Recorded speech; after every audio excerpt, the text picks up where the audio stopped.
So yeah.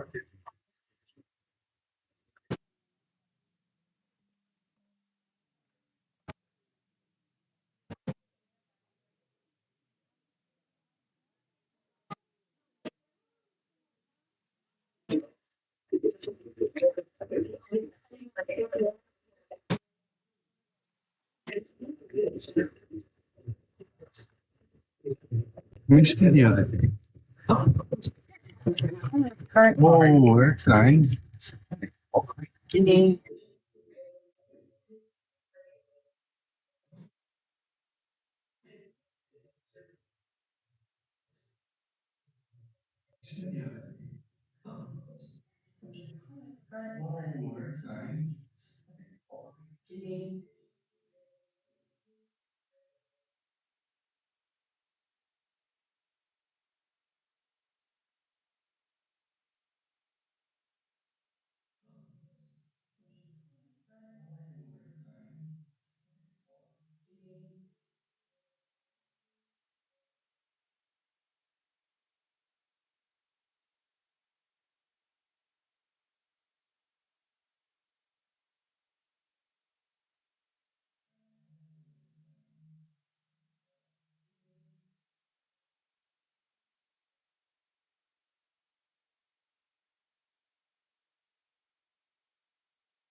Trying to get our agenda up. Is everybody ready? I guess we have it in here.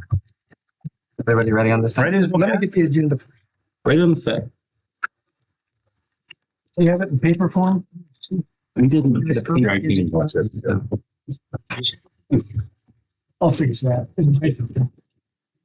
So you hold this down. Yeah, I will. We're fine. I know, Dr. That's explosive. It's a comfort. We don't need that. Right. Okay. Regular meeting, I guess I just, Thank you. okay. Finally. Wait for Kim. No, you can go ahead. Okay. All right. Thank you all for being here and joining us for the Fresno County Board of Education meeting. We will call this meeting to order at 1:31 on Thursday, December 19th, 2024. Will you all please join me in the flag salute? Ready? Salute. I pledge allegiance to the flag of the United States of America and to the republic which it stands, one nation, under God, indivisible, with liberty and justice for all. Thank you so much. Madam Secretary, one last time, can we do a roll call vote, please? Present. Here. Here. Present. Present. All right, we have established a quorum. Moving on to our public relations, Jenny Brittigam for inspirational reading for the day.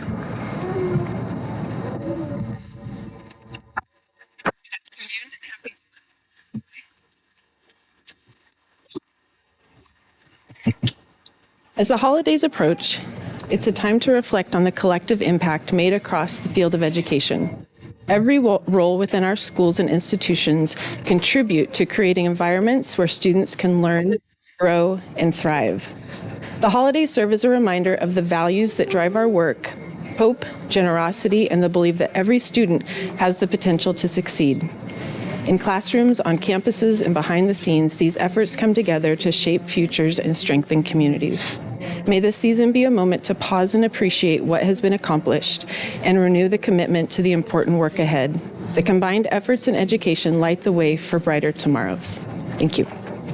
Thank you so much for that. Always a great way to start off our meetings. All right, moving on to our student representative from SeaTech High School, Jacob Cavazos.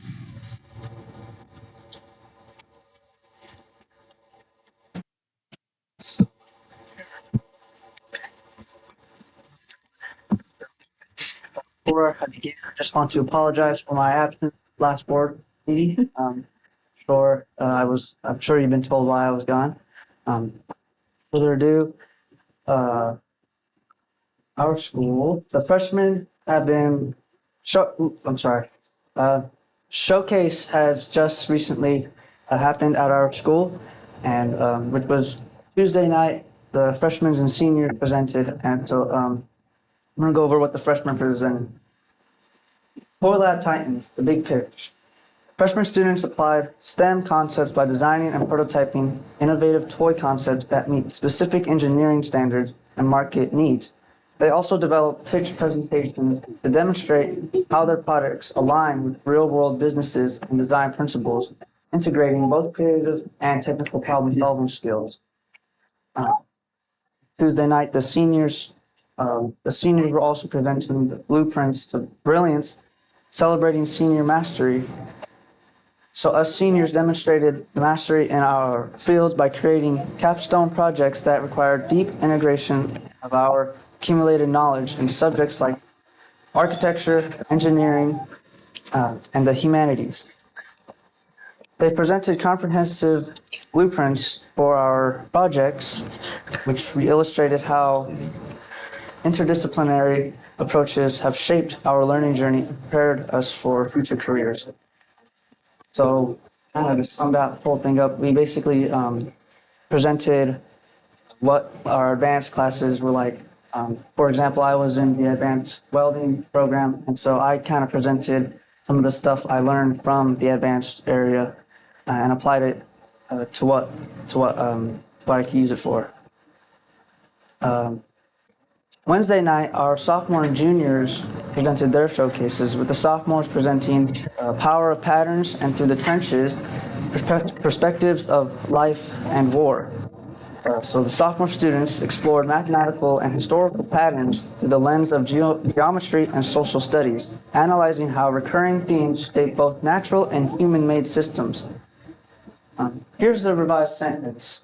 They also integrated historical events with personal narratives to deepen their understanding of how the experiences of war influence culture and society.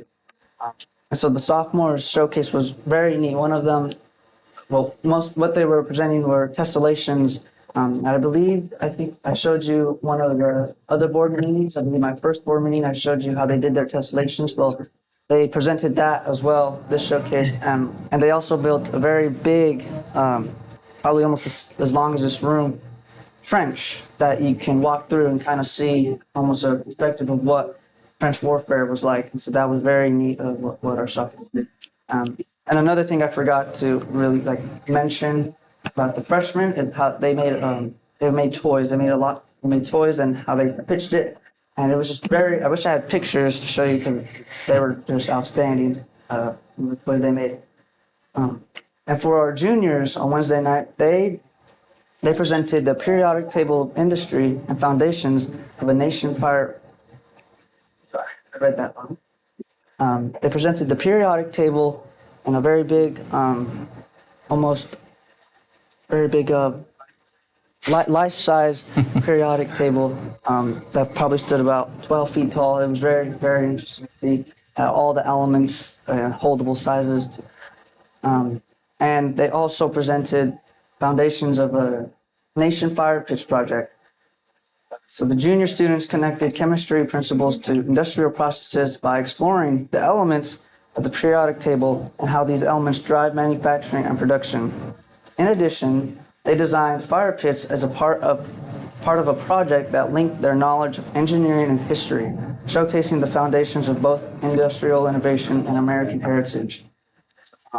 This year, there was a lot of fire pits because last year, us juniors also did fire pits. This year, they did even more fire pits. Again, I wish I had pictures because they were really outstanding this year. So what did you do with the fire pits, Jake? We made s'mores. Some of us made s'mores. They were all lit. They all had fire in them, so it was a pretty smoky, you could say. Still cold though. Still very cold. But yeah, so how that worked was the juniors kind of rotated on presenting their periodic elements as well as their fire pits. And so they would rotate on and back and forth from one another. You're doing a great job. Take a breath. You're doing a great job. Any questions? Well, you said that you weren't here last time, but you didn't say why, and we know, but everyone doesn't know that your school, your advanced welding class, was partnered with Triton Supercars, and some went to Tryon, sorry, and you guys went to SEMA, and then did you go to Formula One too? 2 trips. The first trip was to SEMA in Las Vegas. And then right before Thanksgiving break, we went to Vegas again to Formula One. So we got to see cars go very, very fast. And that was because you guys did what for Tryon? So Richard Patterson, who's kind of our boss of the whole thing, he partnered with our school, C-Tech High School, into building and assembling an aluminum metal chassis that will be like the skeleton for his supercar that he's developing. So once that is finished, I believe we have going to another trip in Vegas. Forgot the name of it. April. So we'll be going back again in April to be presenting the chassis with the car. Because at SEMA, we presented the chassis, but not in person. Oh, yes. So what Richard Patterson is developing with us is a wireless charging station for this supercar he's working on. So let's say you're in a 20 feet radius. Let's say you're in a 20 feet radius within this charger box. You can charge it wirelessly without having to get up and do a bunch of extra stuff. Fantastic. Cool. Because that's like the thing to talk about. I mean, you don't know SEMA, it's the Sports Car Equipment Manufacturing Association, and you can't just buy a ticket. It's not just like, hey, I want to go. Like you have to have a reason to be there. That's a major accomplishment for you guys. I commend you guys for the effort. For a car guy, it's like a jealous thing because it's something I've never been able to go to.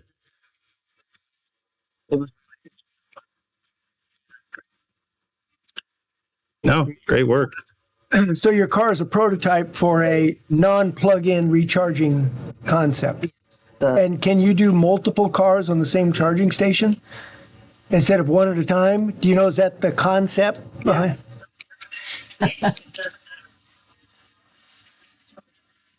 All of the cars parked are there. That's way cool. You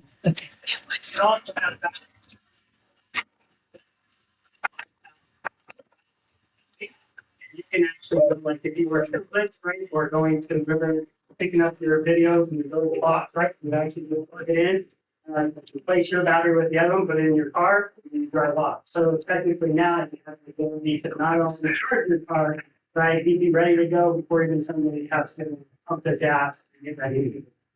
It's something a lot quicker. So the supercharged, like, supercharged charge. Supercharged charger. And John, did you want to introduce yourself too? Good idea.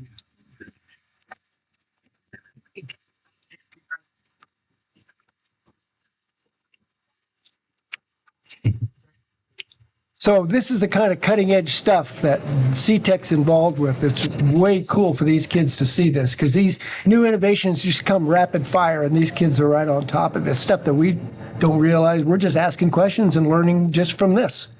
So thank you. Now, what I would like you to look into is parking stalls that charge electronic cars while you're parked and doing your shopping. That will be transformative. No, thank you. Sorry, are you done with your report? Thank you so much for your report. And for those of you who have not been to the County Office of Ed, there is a sculpture that was designed and constructed by our CTEC students down in the lobby in the fountain, recognizing our Indigenous people within the San Joaquin Valley. It is a monument to be seen, so make sure on your way out you take a look at it, and I'm sure someone from FCSS will be able to explain the history behind it. All righty, moving on to approval of the minutes. Do we have a motion to approve the minutes from November 21st, 2020? Adopt the agenda, sorry. Skipped it. Do we have a motion to approve the agenda for December 19th, 2024? So moved. Moved by member Clyde. Second. Seconded by member Tapscott-Munson. Roll call vote, please. Yes. Yes. Yes. Yes. Yes. All right, the agenda has been adopted. Moving on to approval of the minutes for our board meeting, November 21st, 2024. Do we have a motion on the floor? I'll move approval. Moved by member Masamoto. I'll second. Moved by member Burton. Roll call vote, please. Yes. Yes. Yes. Yes. Yes. Right, the minutes have been approved. Moving on to item D, transition of board members and annual organizational meeting. Handing it off to Superintendent Kofer. This will be a chance to acknowledge our president, President James Martinez, which we'll do first, and then I believe there's an action item for the purposes of checking setting the regular meetings for the year of 2025. So let's start with James. James, if you'd like to join me in the front, because it will be a photo moment.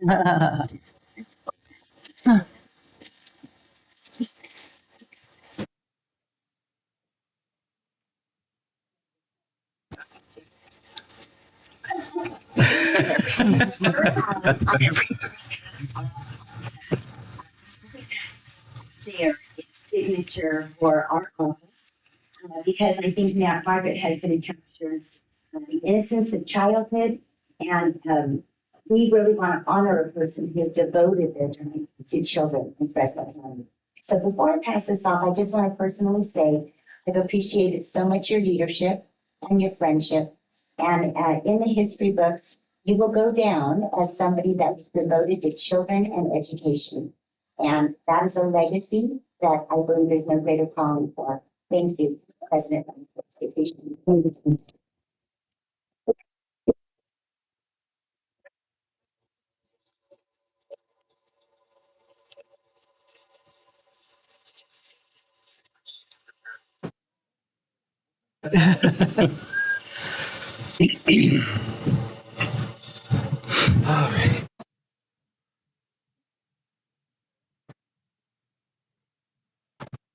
Before we say our goodbyes,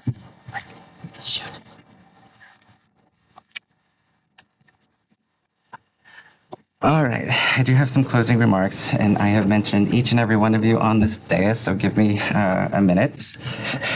Thank you all for being here. Itzy, congratulations on your election to the County Board of Ed. I can't think of anyone better to replace and assume this seat than you going into the next 4 years, which I don't envy you in that endeavor, but I know that you are fully capable of executing the job and being a great representative for Area 30. So to say that serving as a trustee on the Fresno County Board of Education has been the highlight of my career and an incredible honor is truly an understatement. When I first joined this board, we were in the midst of a COVID-19 pandemic, a time that was marked by uncertainty, challenges, and unprecedented change. The world faced a paradigm shift that altered how we live, how we engage in our political system, and how we view our global society. While these uncertain times tested us, they also brought out the best of us through determination, discovery, and innovation. During this period, the Fresno County Superintendent of Schools and the County Board of Education played a crucial role in guiding our school districts and over 500,000 students through countless new regulations and policies. This effort ensured the safety and well-being of our most prized assets. Those would be our students. Though the journey was not without contention, we prevailed with data-driven leadership, compassion, understanding, and above all else, unwavering resolve. Public service is one of the most gratifying and challenging professions one can undertake. It requires balancing competing interests, navigating political winds, and adhering to an ever-evolving regulatory landscape. These tasks are not easy, but as demonstrated by the leadership on this dais, they are far from impossible. Public service demands sacrifices, often from our families and loved ones, but the reward lies knowing that we've made a difference, whether it be large or small. Serving in public office is not about titles or recognition, it's about creating meaningful and lasting change, ensuring that the paths for future generations are easier than those before. To anyone who might underestimate the significance of these seats, I would say that this is where the true impact occurs, by advocating for and championing the best for our students. As I prepare to step away, I want to express my deep gratitude to those I've had the privilege of serving alongside. Each of you on this dais brings a unique talent and perspectives, and your passion for improving education in Fresno County is evident in everything that you do. Together, we have made great strides, and I know that FCSS, the districts we serve, and the students are all in excellent hands. To my fellow board members, your dedication and insights have profoundly influenced me and shaped my perspective on education. Marcy, you were my first board president. Your leadership and deep understanding of complex educational issues have been a cornerstone of this board's success. Your ability to navigate intricate challenges with grace, composure, particularly through your advocacy efforts with CSBA and formerly CCBE, has left an indelible mark. I have learned so much from your approach to governance, especially your focus on ensuring that state-level policies translate to meaningful outcomes for our students at the local level. Your commitment to lifelong learning and your relentless pursuit of equity in education have inspired me and others to think bigger and aim higher. Brian, your expertise in facilities, procurement, and finance has been nothing short of impressive. Your ability to dissect and articulate even the most nuanced budget line items has brought clarity and insight to the board's discussions. Itzy, you will learn this as you go along. It's not just your knowledge, but also your ability to communicate complex financial concepts in an approachable way that I've come to deeply admire. Beyond that, your mentorship has guided me on numerous occasions, helped me grow as a leader, and your friendship has been a source of camaraderie and support. I am grateful for the countless conversations, advice, and collaborative moments we've shared that have left a lasting impression on me. Kimberly, your tireless advocacy for marginalized and underrepresented students has been nothing short of restorative. You consistently bring forward the voices and stories of those who might otherwise go unheard, ensuring that equity remains at the heart of our decision-making process. Your dedication to social justice and your ability to inspire progress have paved the way for meaningful change across Fresno County and within every school district in it. Because of your efforts, countless students have access to resources and opportunities that might have once seemed out of reach. Ellen. Thank you. Your institutional knowledge and thoughtful guidance have been a steadying force on this board. Your deep understanding of the history and context behind the many issues this board has faced provided clarity and perspective, helping us navigate complex challenges with confidence. Your insights have consistently brought balance to our discussions, and your passion and oversight for CTEC have been instrumental in ensuring its ongoing success. The work you've done to champion career technical education has laid the foundation for countless students to pursue meaningful and fulfilling careers. Your leadership has set the standard of excellence that will endure in this office for years to come. Kevin, you're fine. I told you, I did all of it. I spent a lot of time on that. So bear with me. Kevin, your financial expertise and analytical skills have been invaluable to this board. You have a rare gift of making even the most complex financial concepts accessible and understandable, ensuring that every member of this board feels informed and empowered to make votes and decisions. Your detailed analyses, thoughtful explanations, and most importantly, your patient approach to questions have elevated our discussions and outcomes. Your ability to balance fiscal responsibility with the needs of our students is a testament to your talent, and I am deeply grateful for the clarity and support you provided during this time on the board. Jason. Your legal acumen and dedication to keeping us informed and compliant have been critical to our success. I do not envy you in your revisions of all of our board policies, but it has been impressive to see. Navigating the complexities of education law and policy is no small task, yet you do so effortlessly with remarkable skill and ability. You have a way of breaking down daunting policies and regulations into digestible and actionable insights, ensuring that the board can move forward with confidence and clarity. Your sound advice has been instrumental in helping us make informed decisions, and your sophisticated understanding of educational law and policy have made even the most tedious policy discussions informative and productive. Diane. Your warmth, professionalism, and extensive experience in education have been a bright light to this board. Though our time together was relatively short, your contributions have been impactful. Your gracious and welcoming spirit has made every interaction a pleasure, and your dedication to supporting the board, the superintendent, and the broader educational community is evident in everything that you do. Thank you. Thank you for the countless moments of kindness, insight, and connection that have enriched our work and my experience as a trustee. Angela. I wasn't going to spare you. Your organizational skills and attention to detail and positive spirit have been indispensable to the success of this board. Your ability to manage the logistics of 5 board members, a superintendent, and staff, and keep everything running smoothly is nothing short of exceptional. You have a unique talent for making the impossible seem effortless, ensuring that every meeting, event, and initiative that is executed with precision and accuracy. Your sunny disposition and creative talents, whether in crafting detailed plans or designing thoughtful gifts, have brought joy and efficiency to our work. Your contributions may often happen behind the scenes, but they are deeply appreciated and do not go unnoticed. Where is Lisa here? Oh, hi. Lisa and Jenny. Your encouraging words and inspirational readings have always set the perfect tone for our meetings. Your thoughtful reflections remind us of the importance of our work and the impact it has on the lives of our students and the families we serve. You have a way of bringing people together through positivity and a shared purpose, creating an atmosphere of collaboration and mutual respect. Your warmth, kindness, and unwavering belief in the potential of every student have been a source of inspiration for me and everyone on the board. This is very good. Superintendent Cover, I cannot fully express my admiration for your leadership and the profound influence you've had on this board and the communities we serve. Your steadfast commitment to good governance, your unwavering focus on student success, and your ability to navigate the complexities of the superintendent's role with grace and dignity are commendable. Your love for education is evident in every decision that you make, and your dedication to every student in Fresno County is both inspiring and heartening. It has been a privilege to serve alongside you and witness firsthand your tireless efforts to create opportunities and improve student outcomes for all.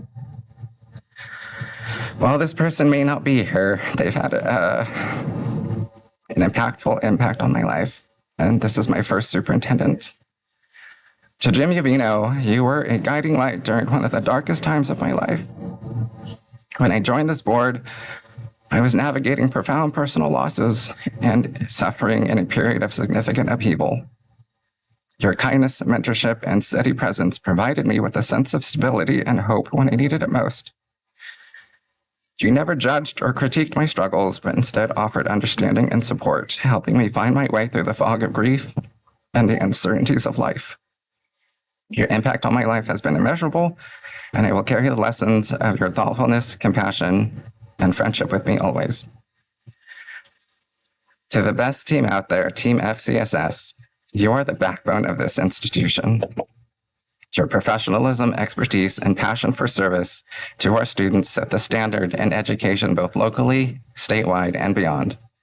The recognition you receive is well earned, and it has been an absolute privilege to witness and celebrate your incredible contributions to the students of Fresno County and this organization. To my partner, Tyler, and our daughter, Roxy, I could not have done this without you. Your patience, understanding, and steadfast support have been the foundation throughout my time on this board. You have stood by me through my highs and lows, never judging and always offering unconditional love, support, and encouragement. Public service requires sacrifices, and having your unwavering support has made it possible for me to be my best in this role. I know each of us on this board have families who provide the structure and stability that enable us to serve effectively, and I am endlessly grateful for mine. Tyler and Roxy, your belief in me has been the greatest source of strength, and I share every accomplishment of the past 4 years with you. As I say my final goodbyes, I leave with immense gratitude for lessons learned, the relationships forged, and the work accomplished. The best way, as Gandhi once said, the best way to find yourself is to lose yourself in the service of others. It has been an absolute honor and privilege to serve on this board, and as I strike the gavel for the last time, I do so with appreciation, admiration, and a deep sense of fulfillment. Thank you, everyone, for joining me on this journey.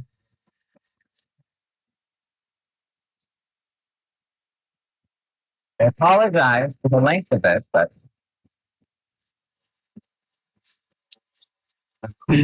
Thank you. Beautiful. Thank you.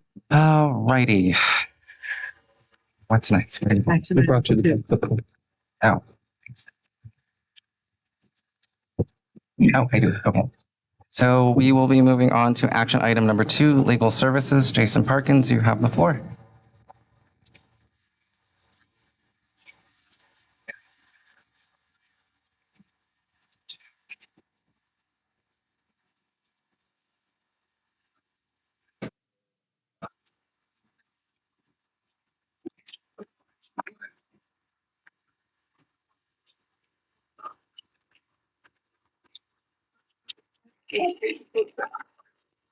I propose qualified. Shall be submitted to organization. The resolution before you completes that process. What? You call for a Call for, it's an action item. So who wants to make the motion? I move on the motion proposed. Moved by member Clyde, I'll second. seconded by member Masamoto. Roll call votes. Yes. Yes. Yes. Yes. Yes. All right, Superintendent, you have the big chair.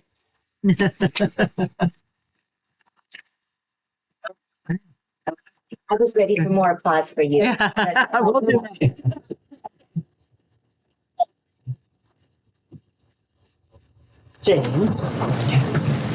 So for those of you in the audience, we have a little bit of logistics here. I will get the privilege of hearing with board members. And there will be a little bit of stories that are getting to them today. And we'll ask everybody to participate assembly member talking about the very time.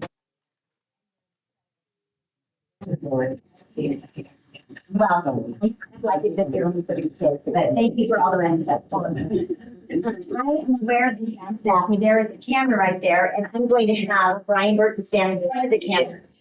Now, see the back of my head, my friend. Brian, you're up first.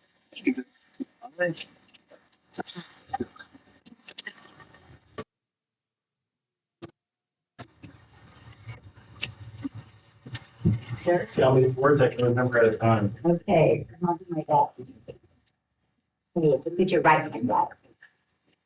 I, Brian Burton, Brian Burton, do solemnly swear do solemnly swear that I will support and defend that I will support and defend the Constitution of the United States the Constitution of the United States and the Constitution and the Constitution of the State of California of the State of California against all enemies, against all enemies, foreign and domestic, foreign and domestic, and that I will bear true faith bear true faith allegiance and allegiance to the Constitution of the United States to the Constitution of the United States and the Constitution of the State of California, and the Constitution of the State of California. that I take this obligation freely I take this obligation freely without any mental reservation without any mental reservation or purpose of evasion, or purpose of evasion, and that I will well and faithfully well and faithfully discharge the duties discharge the duties upon which I am about to enter. upon which I am about to enter.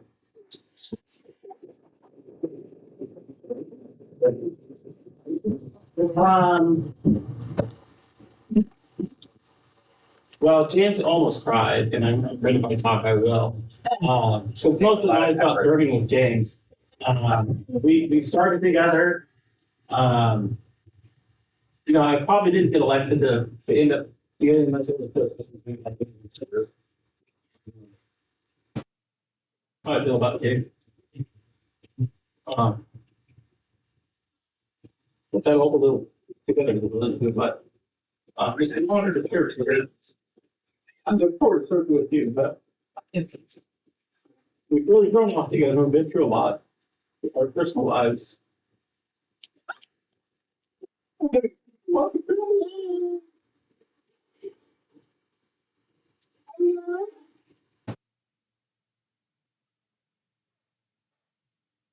As hard as that, I'm so stressed.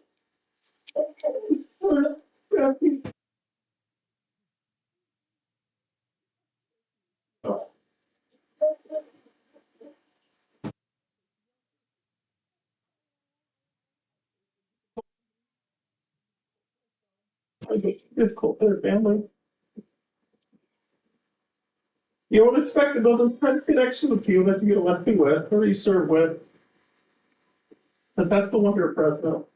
You really know people and you learn how connected you are to them.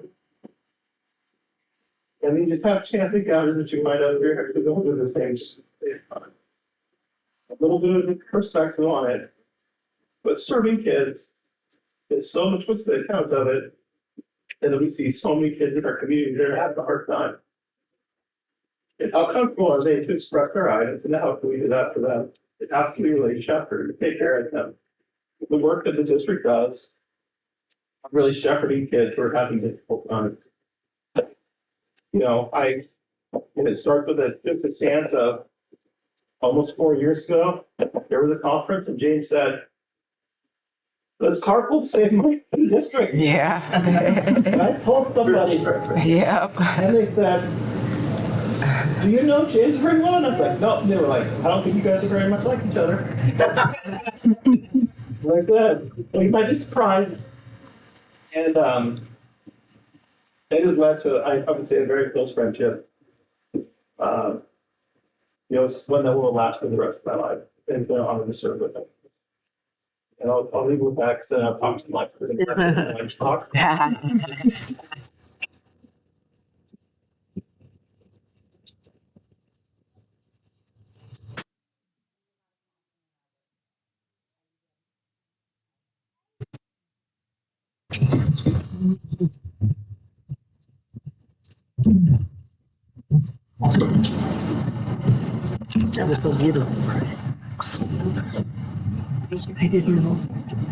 I, Itzi Robles, do solemnly swear that I will support and defend the Constitution of the United States Yes. and the Constitution of the State of California against all enemies, foreign and domestic, that I will bear true faith and allegiance to the Constitution of the United States and the Constitution of the State of California, that I take this obligation freely without any mental reservation or purpose of evasion, and that I will well and faithfully discharge the duties upon which I am about to enter.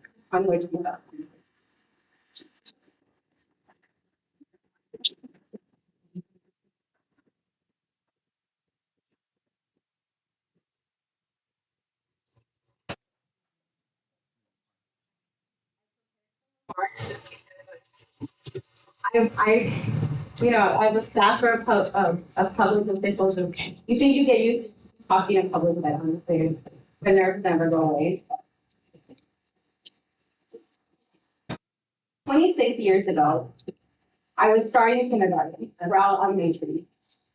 What few knew was that my 4-year-old sister and I had traveled hundreds of miles across the U.S. border without our mother to reunite with our father. My father came to this country as a teenager, seeking a better life for our family. Being here today as an elected official means more than words can express. I think back to the days when Mrs. Silva, my elementary school teacher, would take her lunch hour to help me learn English. I remember the moment I was accepted into Manchester Gate, the public bus ride with my mom to school events, the tough middle school years, and the day I fully understood what it meant to be undocumented. Graduating high school was just the beginning. Soon I discovered I didn't qualify for financial aid, and attending college seemed like an impossible dream. But I didn't give up. I worked multiple jobs and attended school full-time. And then DACA changed my life. My days became a blur of classes, internships at the Migrant Education Office, teaching at an after-school program in Viola, and tutoring rural students in Selma and Solomon. It has been a journey. If you asked me while in college where I wanted to be professionally, I would have said law school to become an immigration attorney. But public service is a calling that just made sense. Being undocumented wasn't a barrier to serving the community. Sure, I couldn't run for office, but I could help people in many more ways. And I have, and I will. Education alone didn't change my life. It was the unwavering support and inspiration I received along the way. It was the people who believed in me and pushed me to become the best version of myself. You all know who you are, and I'm truly grateful. However, I want to take a moment to give a special shout out to my biggest mentor, Maria Lemon.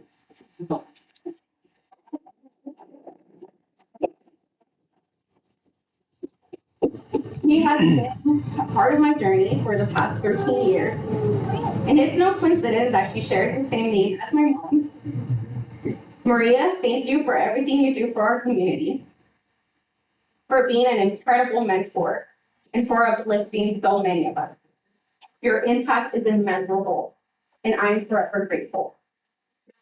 I want to give a special thanks to my boss, Assembly Member Dr. Joaquin Ramírez.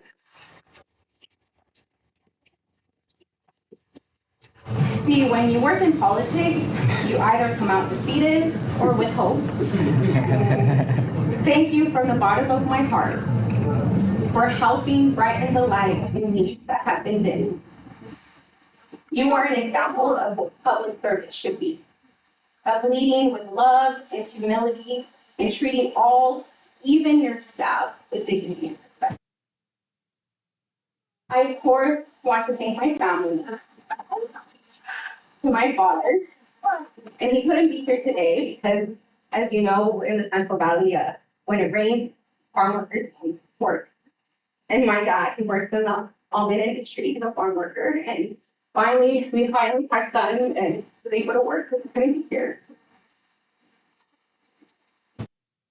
My father, he made the sacrifice to come to this country so I could stand before you today. Dad, you are the original dreamer. I know you never got to see your mom and dad before they passed, and there's no way I could ever repay you for that sacrifice. But I hope seeing me here today that you know it was not in vain. Mom was there at every school meeting, advocating for me, figuring out how to get me to all my speech and debate tournaments, putting the little that you could into college savings, and for always believing in my potential. Mom, thank you for everything. I owe you my life. To my sister Jory, thank you for the work you do for all our Fresno County kiddos whose lives you have saved by providing much needed mental health services. You were too little to remember when I said to you, okay, sister, we're going to see Dad, as we were played in a park with strangers to cross the border. I never would have imagined there would be so much more waiting for us. I love you, sister, and I can't wait to call you doctor. To Viviana and to my brother Matthew, this is for you too. You inspire me to always reach for the stars. To my son Eziel and daughter Bailey, you're too little to understand right now, and I know mommy isn't there as much as she would like. But this is all for you too and your future. One day I know you will understand. Mommy loves you so much. And finally, to my husband, Zeke. Thank you for always supporting me in my career, for being there at every community event, for never asking why and going with it, and for being an incredible father for a son and daughter. I love you. I stand here today, not just for myself, but for hundreds of thousands of former daughter students and immigrant families whose stories here. I've spent a lot of time reflecting on what I would say, especially because we find ourselves once again in uncertain times. But I'm hopeful that my words will reach that student, that parent who may be afraid, and offer them the words of hope. That things will get better and that they are not alone. To protect them, to ensure our children can learn and grow in a safe, welcoming environment. It is such an honor to be here today, representing the community, and I will continue to work hard every day to make you all proud.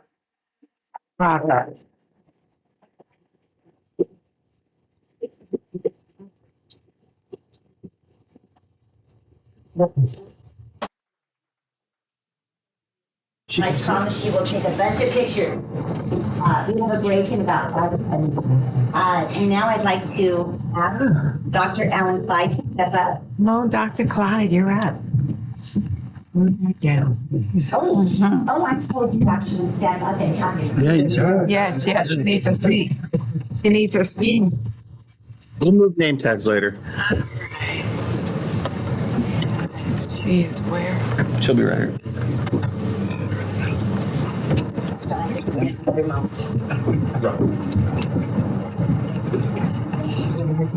Oh my goodness, my friend. Oh my goodness. Well, can you see it in the cares? The big thing.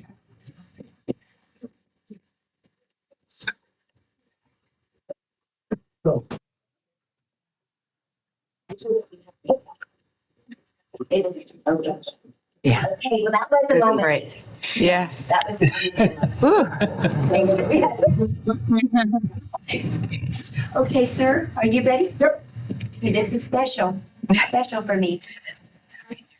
Please raise your right hand. First time. Yeah. I, Alan Clyde, do solemnly swear that I will support and defend the Constitution of the United States Constitution of the United States and the Constitution of the State of California and the Constitution of the State of California against all enemies, against all enemies, foreign and domestic, foreign and domestic, that I will bear true faith and allegiance that I will bear true faith and allegiance to the Constitution of the United States to the Constitution of the United States and the Constitution of the State of California, and the Constitution of the State of California, and that I take this obligation freely that I take this obligation freely without any mental reservation without any mental reservation or purpose of evasion, or purpose of evasion, and that I will well and faithfully that I will well and faithfully discharge the duties discharge the duties upon which I am about to enter. upon which I'm about to enter. Congratulations.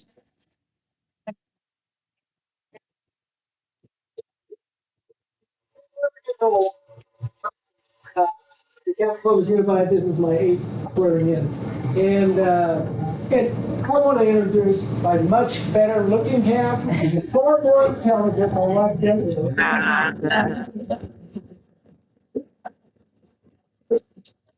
And I don't think Dr. Randall are coming. Yes, Yeah. They used to sit up here next to me. indeed. And both of you two elected in the public will understand, will observe that we do respect each other on this board. Oh, yes. No doubt about that. Yes. Multiple reasons for doing it. Number one, it's the right thing to do because it's professional and adult. Shows other boards, especially the 31 school district boards in the county, that it can be done right, smooth, professional, and with respect. Indeed. And the big one is that it shows all the 207,000 kids in this county how adults act Indeed. and how. So, and that sets the right example for them to follow for the rest of their lives. So that's why I'm proud of this board. Itzy's story is unbelievable. And each one of them, all the board members have a total background and history that they bring to the board, valuable when talking different issues. And that's why you see it discussed, and that's why I'm proud to be here.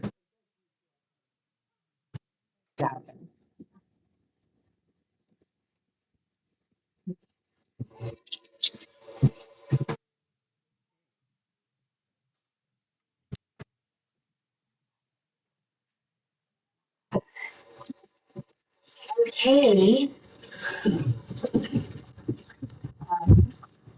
Now comes the procedural part. Our first item of business is the election of the new president of the board. Are there any nominations for president? Yes, I'd like to nominate Dr. Clyde as president. Second. Any discussion on this item? At this time, the board will take action on the nomination of Dr. Alan Clyde for president. Do I have a motion and a second? No. Can we restate, do I need to restate the No, motion? I just made. You felt like there was a nomination. Oh. I'll have a motion. A motion to approve Dr. Clyde as the president of the Fresno County Board of Education.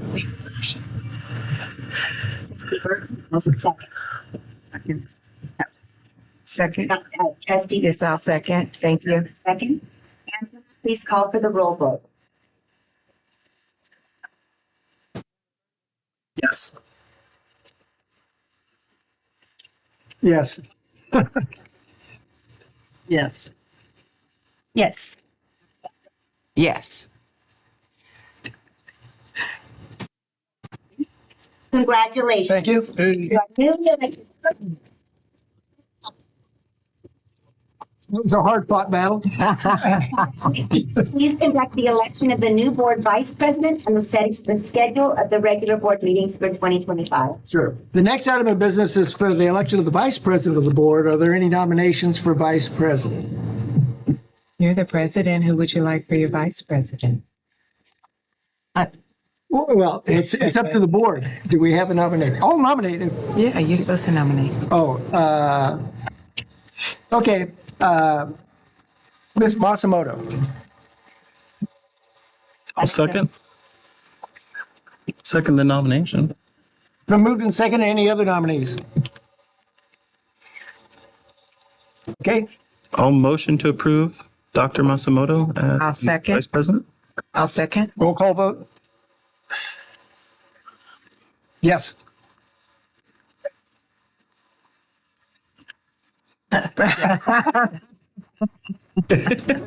Yes. Yes. Yes. Okay, so it's so passed. Our next item of business, schedule the regular board meetings for 2025. Proposed schedules included in item number D4 of your board packet. Any discussion? So at this time, the board will take action on the proposed schedule. Do I have a motion and a second? So moved. I'll second. Okay, moved and seconded. Angela, please do the roll. Yes. Yes. Yes. Yes. Yes. Okay, so we have a new governance board established, as well as a agenda for our schedule for our meetings for the next year. So now we'll move on to Employee of the Month, which there is none. And then, then recognition of public relations, Lisa.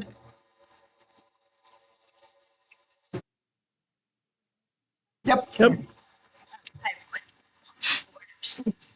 Sure. We are tremendously honored to recognize Kimberly Romero Gonzalez, our December superintendent.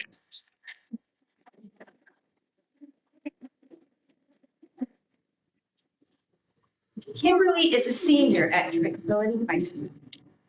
Was elected senior class treasurer and was a vital member of the return of class floats during homecoming. She is actively involved in the National Alliance of Mental Illness. Was elected president as her future plans are leading toward the medical and psychology. She also took the initiative to recruit members to grow the club, which is the National Alliance of Mental Illness Club, where she brought that to the world. NAMI's Kindness nomination drive was a huge success, and when she was at the forefront of those efforts, which included collecting positive notes about others on campus and sharing them. Kimberly is currently enrolled in the dual enrollment program offered through West Hills College.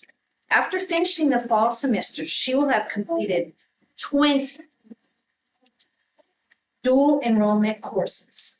At the end of her senior year, she will earn an Associate of Arts degree in Liberal Studies and an Associate of Science degree in Psychology. Wow. In addition to her impressive dedication, Kimberly brings a warm and an uplifting attitude. Whether assisting in the snack bar, tutoring other students, fundraising, or being a team manager for the school's athletic program, she consistently goes above and beyond to ensure success.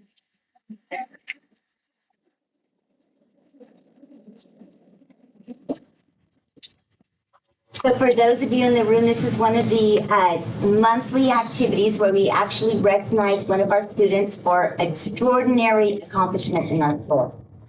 I don't know if you're all aware, we have 206,000 students in Fresno County. And this year, right now, December 2024, we are recognizing one, Miss Kimberly from Tranquility High School. Get the privilege of spending a few minutes with our superstar, and it's always fun to see how she shares a little bit about why she was motivated to be the leader that she is. And I always enjoy so much having the adults that accompany her contribute to that as well. So I'm going to share just a few summarized conversation or parts of the conversation we got to have at 1 o'clock. But I'd first like to recognize that her principal is here, enthusiastically supporting her. Her CBO, the numbers guy, likes Kimberly so much that he's here. And He's also happens to be the mayor of Mendota. So thank you, Mayor Victor Martinez, for joining us. And Superintendent Piedra, thank you for the support you're showing for our extraordinary student, Kimberly. Kimberly, I'm so glad that Ms. Burrell read all of your accomplishments, but I just want to share a little bit about the fact that you have both sides of your brain engaged. The side that gets straight A's and is managing 20 dual enrollment classes to the point that you will graduate high school in 4 months with two AS degrees. What? Congratulations, one in psychology, one in liberal studies. So we are indeed going to convince her to go into education. And the fact that you have the heart on the other side of your brain engaged as well, in that you know that your students, your fellow students, your friends, your neighbors need mental health services, and that you're there for them through friendship and through programs, and that you're a leader among your peers. Thank you so much for seeing need all over the corners of Golden Plain, filling them as a leader and bringing people along with you to experience that culture, that climate, that spirit that is so alive and well in Golden Plains and Tranquility High School. You are a model for all students. We're so pleased and proud to be able to put you on a pedestal today and honor you as December's 2024 Superintendent Superstar. Congratulations.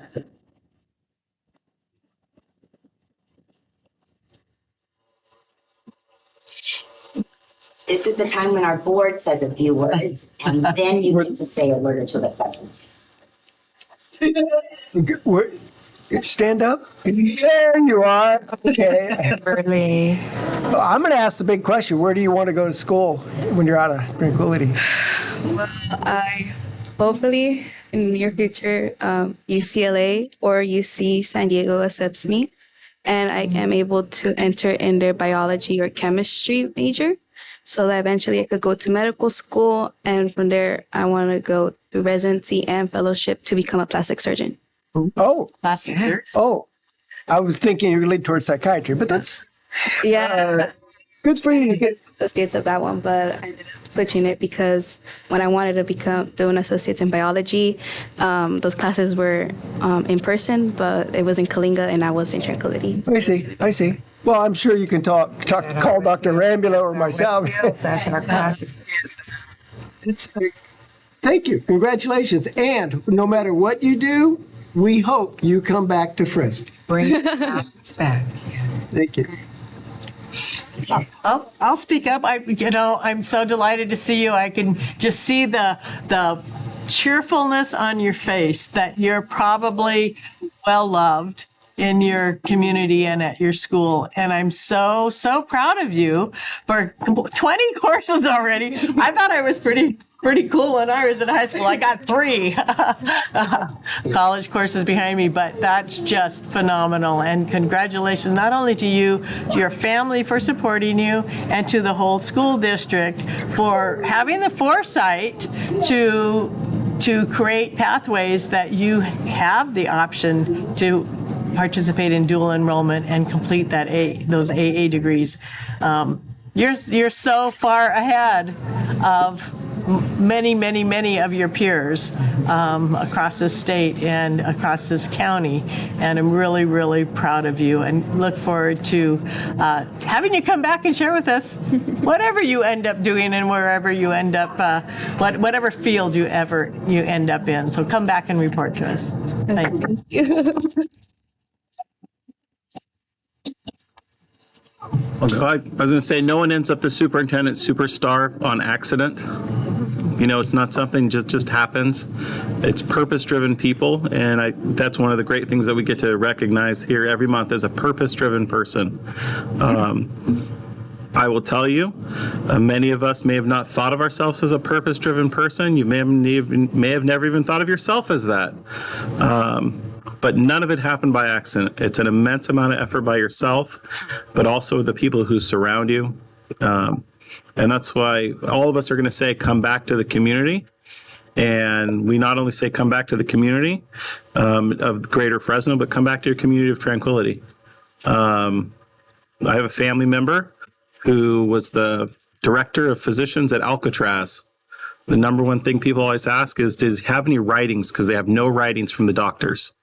And then when he came back to the Valley, he went and lived in a little town out on the west side called Avenal. And he was just a doctor in Avenal and took care of people there, and came back to serve the community that he loved so much.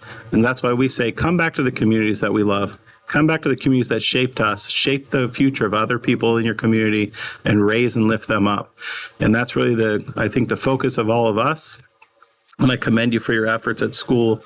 And the example that you are, not only to people around you, but young people across all of Fresno County. So thank you for what you've done.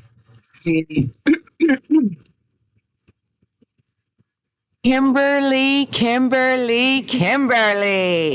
Oh my God, Kimmy, you are so impressive. Did I hear 2 degrees? Yeah. Oh my God. So, in our dual enrollment programs that we have here in Fresno County, the goal is 1. And how many did you say you had? I received 2. I say it loud for the people in the back. I'm going to receive 2 associates. Yes, you are so impressive. And of course, you're part of my territory, so I'm even more pleased to have you here and to be able to honor you. We have the mayor and all of our officials here and dignitaries all in the room here to witness your greatness today, Kimberly. We're so proud of you for your giving and caring and kindness that you portray when you walk into the room. We thank you for your servitude in helping with awareness in mental health, because it's true, we have mental health issues in our communities, and you've noticed it with your peers.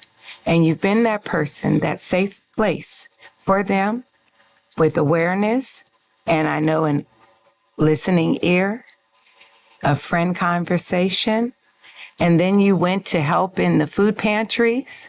You're just a giver. You are what kindness is. And we thank you for your service. You're brilliant. You're kind. You're humanitarian. You're just doing it all, and you're a senior. When do you sleep? Do you sleep? Yeah. You getting your sleep? Because that's important. We just want to honor you today, Kimberly, and tell you thank you so much for your service and all that you do for the community of Tranquility, for your school, your classmates, your family. I know everyone is so very proud of you. Keep up the great work. Go forth, make us proud, bring your talents back to the Valley, because you're needed here. Thank you. Thank you.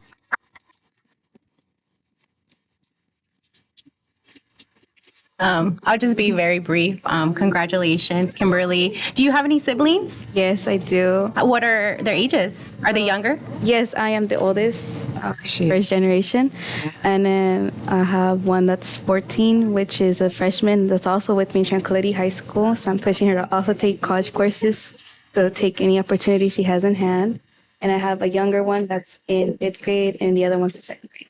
Well, that's awesome. And just know that you're the example and you're leading the way for your siblings. And, they will have it easier because of you. And, if you ever need anything, and if that means, figuring out college or your pathways, because I know I was a first gen college student and I'm the oldest as well. It was very hard navigating college for the first time, but, you have a community surrounding you that's there to help, and please take advantage of that, and congratulations again.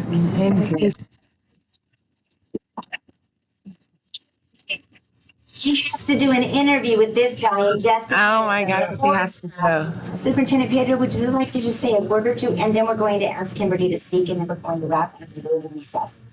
I thank you for having us. It's a big thank you to the board for inviting us to this meeting. Dr. Cofer, thank you so much for acknowledging us as a district. Now we're a small little district on the west side. It's all right. Yes. And Victor, who make the finances work so that we can offer these programs and opportunities to have these multiple pathways. And she's involved in our CTE programs as well. And, I know she's in the health class with my daughter, who happens to be Tranquility as well. So it's amazing to see what's possible, and to remind people here in the greater Fresno area of ours what's possible for our communities on the west side. So I want to say thank you. We're very grateful. We're humbled by this opportunity. So thank you. And more importantly, thank you, Kimberly, for everything she's doing on our campus. There's been a lot of reinvestment in our schools. We're investing in kids. how humbling is it when kids are investing back in you? Yeah. Really. And that's been the most beautiful. Would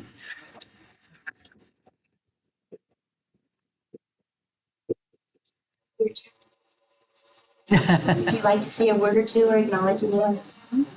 Yeah. Well, first, I'd like to thank my mom for always supporting me. Oh, start crying. And everything I do because without her, I wouldn't be where I am right now today. Well, I also like to thank my sister Karen because she's the person who always tells me anything comes. Either it comes from the heart or it's just her honest truth, like opinion about anything. And I really hope to my younger siblings that I am a stepping stone for them because I want to make them. You are. You are. You're making them proud, honey. Because that clinic's that little box is just. Yeah. But they're tears of joy. Yeah, because I want to make them proud in everything that I do, and Yeah. I hope that they follow also in the footsteps that I do, because there are a lot of great opportunities out there, and it's not just from the simplest things of helping a teacher out in the classroom to how I am right now, introducing a new club, NAMI, to my school. Not just helping the students from Tranquility, but also from students from other schools and also the community as well. And I also like to thank my teacher, Ms. Fernandez, because she's a teacher that has really pushed me to still continue going on to the medical field and has taught me a lot. She has helped me also embrace our community because with her, we have also put up activities for our community. How it is in February for Heart Awareness Month. We always put up a booth there. Even if it was since last year, it was our first year with her. She has brought a lot of great stuff into there. And also my teacher, Mr. Lopez, because he has taught me so much about chemistry that I never knew I actually liked chemistry until I went into his class. And it was really, really easy, and I really enjoyed it with him. And also to thank you, Mr. Vallejo and Mr. Pedro and Mr. Martinez, because if it wasn't for you guys, I wouldn't even be here with that. Thank you. Aww.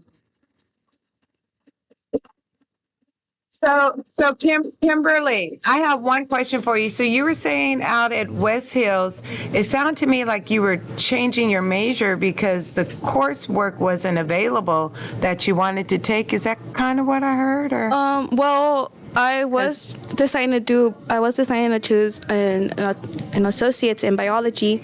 However, the drive from Kalinga to Tranquility, and also since I'm also in school, it's gonna take up time. So I just decided to choose one which is psychology, because psychology is also a big aspect in the medical field, because you need to understand the patient and how they're coming from and why they want to do all these certain things, not just from the medical side, from biology, chemistry, but also mentally and emotionally. Okay. And Kimberly, I see a person in the making that's going to get into medicine for the right reason. Yes, yes. Okay. All right, excellent. Thank you, my love.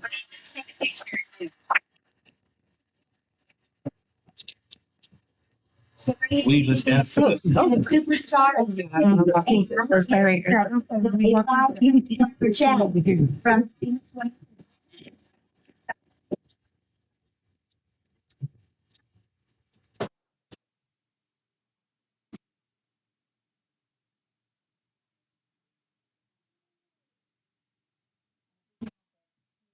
Yes, please.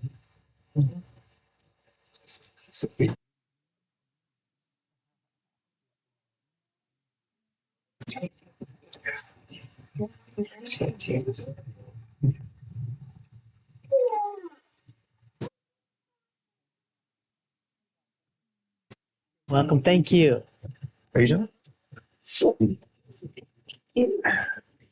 Congratulations. Thank you. Thank you for coming. If you need anything, give me a call. I'm so proud of you. Okay, we're going to go into recess now until 2:50, about 10 to 3. it's break time. All right. I just Yeah.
No action shall be taken in pursuant to California Code Section 54954.3. Individual speakers shall be allowed 3 minutes to address the County Board of Education as per bylaw, Board Bylaw 9323. And I think we have 3 speakers. There was a third one somewhere. There it is. Notice. Here we are. No, I guess there's 2. Okay, Mr. Lon Ramirez.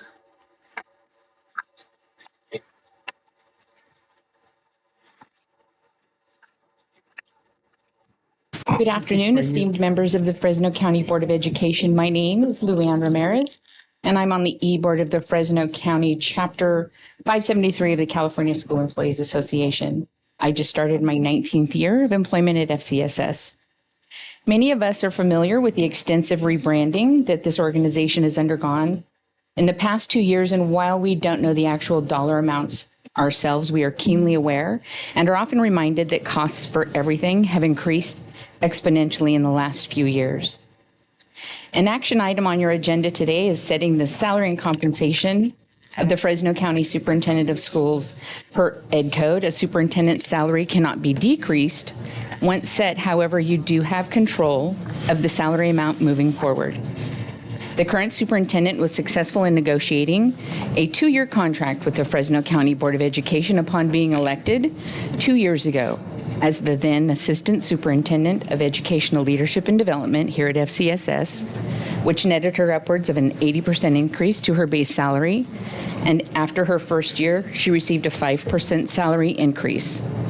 Her starting salary was the ending salary of the superintendent who preceded her and served FCSS for 15 years. The superintendent before her had to serve in the role of superintendent of schools for over 4 years before reaching the ending salary of the superintendent that preceded him. Let me repeat that. The superintendent before her had to serve in the role of superintendent of schools for over 4 years before reaching the ending salary of the superintendent before him. 2 months ago at the negotiating table, the Fresno County Superintendent of Schools offered to the Classified Employees Bargaining Unit was a 0% raise to our salary. And several weeks prior to that, the superintendent offered the Certificated Employees Bargaining Unit a 0% raise to their salary. FCSS management recently read the Simon Sinek book, Leaders Eat Last.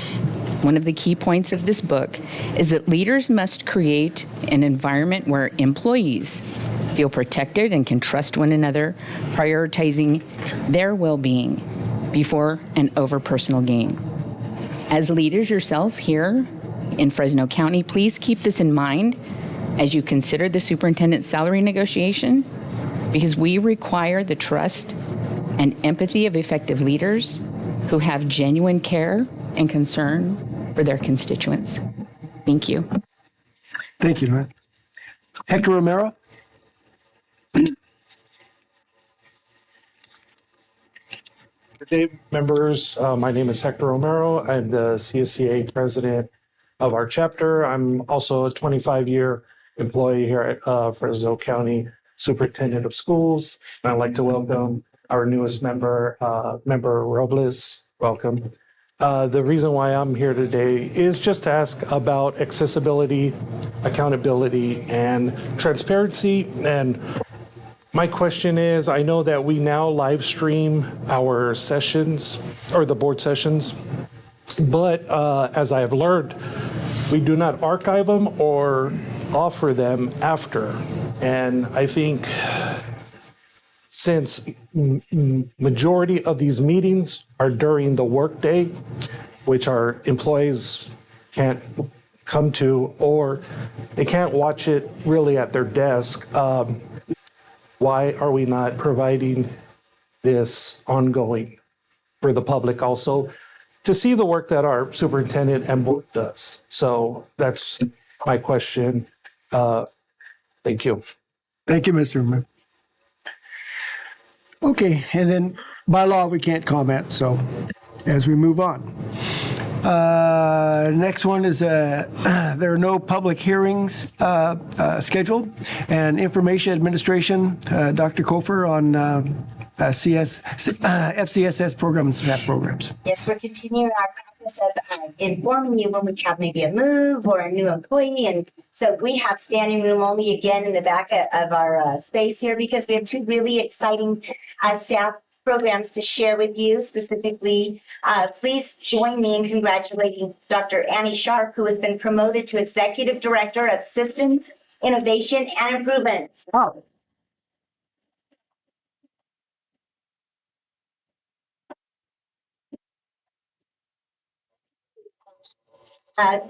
Just a fun note, she's been an educator for many years, since 2001. She's been with us in our office since 2018. She is directly responsible for having facilitated the writing with the input of a 360-degree input process for our new strategic plan, which we are updating in the month of January. And I like to think that she's also very, very involved with goals number 2, which is student achievement, and goal number 5, which is organizational effectiveness. And so it made very good sense for us to look at improvement as a value in this office and elevate her to the role that she has at this point. So congratulations, Annie.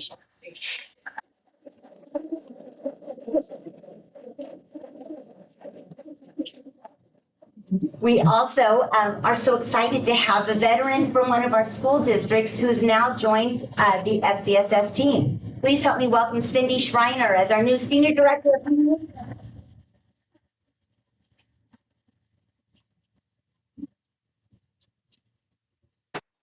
Can I backtrack for a second? Because I thought it would be fun for us to say a fun fact about both of those. Just so you have the information, Annie played college basketball. That's a fun fact. A fun fact for Cindy. A fun fact for Cindy is that she also has a nephew who's a Navy. Oh, good. Oh, cool. Yeah. But let me also share that 27 years in Kingsburg. We're so grateful that she picked us. She's been 27 years with them, 7 days with us.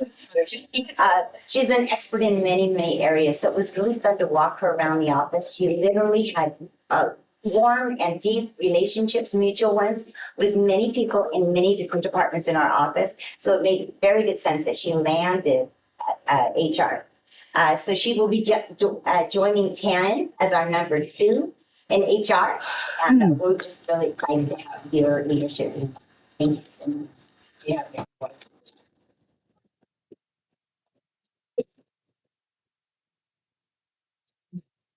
Yeah, I'm just really delighted that we can get talent the old-fashioned way. Go out and steal it. So, thank you. We did prepare pretty statements during the program. Thank you all for being here. Thank you. Okay, African American Student Leadership Conference update. I'm so pleased that we have Damian Delton here, and he's brought one of our African American Student Advisory Cabinet members here to provide us an update on our African American Student Leadership Conference. Damian from the Inclusive Practices Department. Good afternoon, Board of Education. My name is Damian Delton, and I'm a content coordinator in the Inclusive Practices Department. And on behalf of our department, we want to invite all of you to our 18th annual African American Student Leadership Conference on February 4th, 2025. We've been working really hard to put on a great event for our students of Fresno County. We've been planning with our cabinet members for the last few months, and we have a great event planned. We have Robert Golden, who's going to be our keynote speaker. We have over 30 vendors for college and career fair, and we have about 24 schools who have registered so far, and we still have about a month to go for registration in over 5 districts. So it's going to be an exciting event. We hope to see you there in attendance, and you'll be receiving a formal invitation in the near future. And then we have an update from our cabinet member who would like to share some news to you all as well. Good afternoon, everyone. My name is Brielle White, and I'm senior at CTEC Chi, as well as a proud member of the African American Food Bear Extended Department. This year is my distinct privilege on behalf of the Superintendent's Cabinet to announce that the Legacy of Excellence Award for the African American Student Leadership Conference will be presented to Mrs. Kimberly Tapscott. No.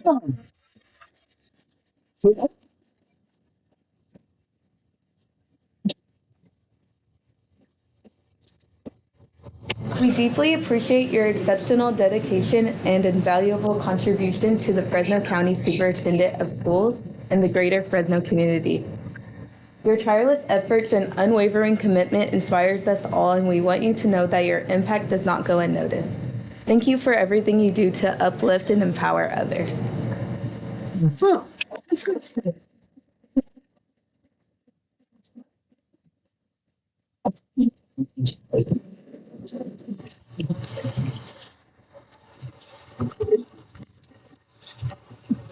Congratulations, dear. You all. Sorry I didn't. Oh my gosh. This has really been the year for me that has been one. Before you run off. Yes, thank you so much. You all are amazing. Thank you. I appreciate it. You're a senior at CTEC? What are your plans? You're not going to get out of here unless you're at it. We want to hear that. We want to acknowledge you. Oh. Yeah. Yeah. The top of the chart. Thank you. You're hired. You're hired. Don't talk to President Unified. Don't talk. So before you leave the chambers, please, do you have a favorite aunt or auntie that you'd like to speak of? There's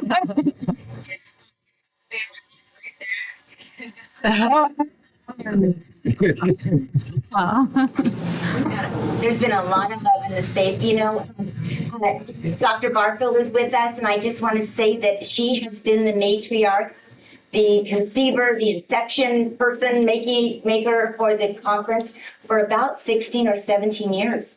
Angie created it when she was in Clovis. She took it to Fresno Unified, and she brought it to us. And I'm sure that you are proud that your legacy will move on, and we would love to have the opportunity to acknowledge you if you'll be able to join us February 4th, Cindy, and we'd love to be able to have a chance to honor you. Indeed.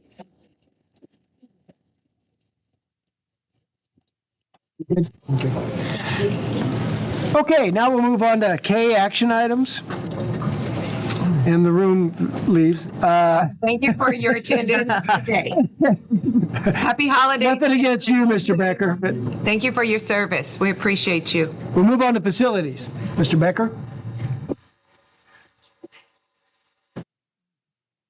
See what happens when you complain.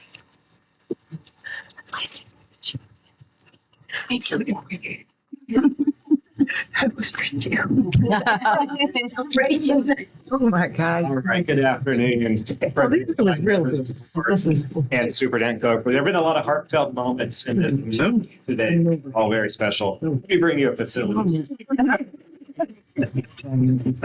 This item is asking you to consider award of the bid for construction of our 7th and final wellness center with the grant this great obtained. We're coming to the home stretch with these.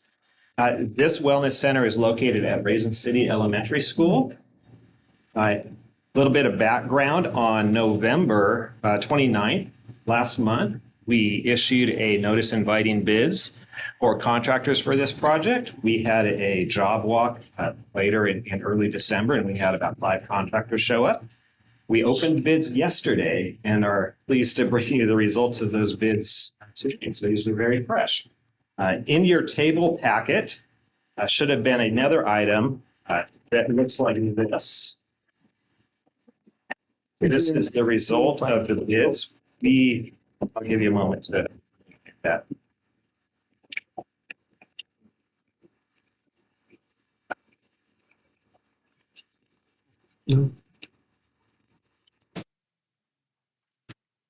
Sitting there.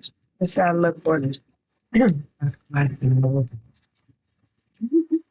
only one? Yes, the single. Okay.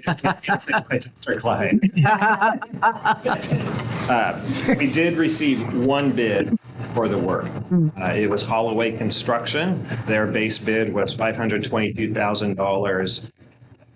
And adding in the owner's contingency that, again, we control for unforeseen conditions that come up during the construction process and changes.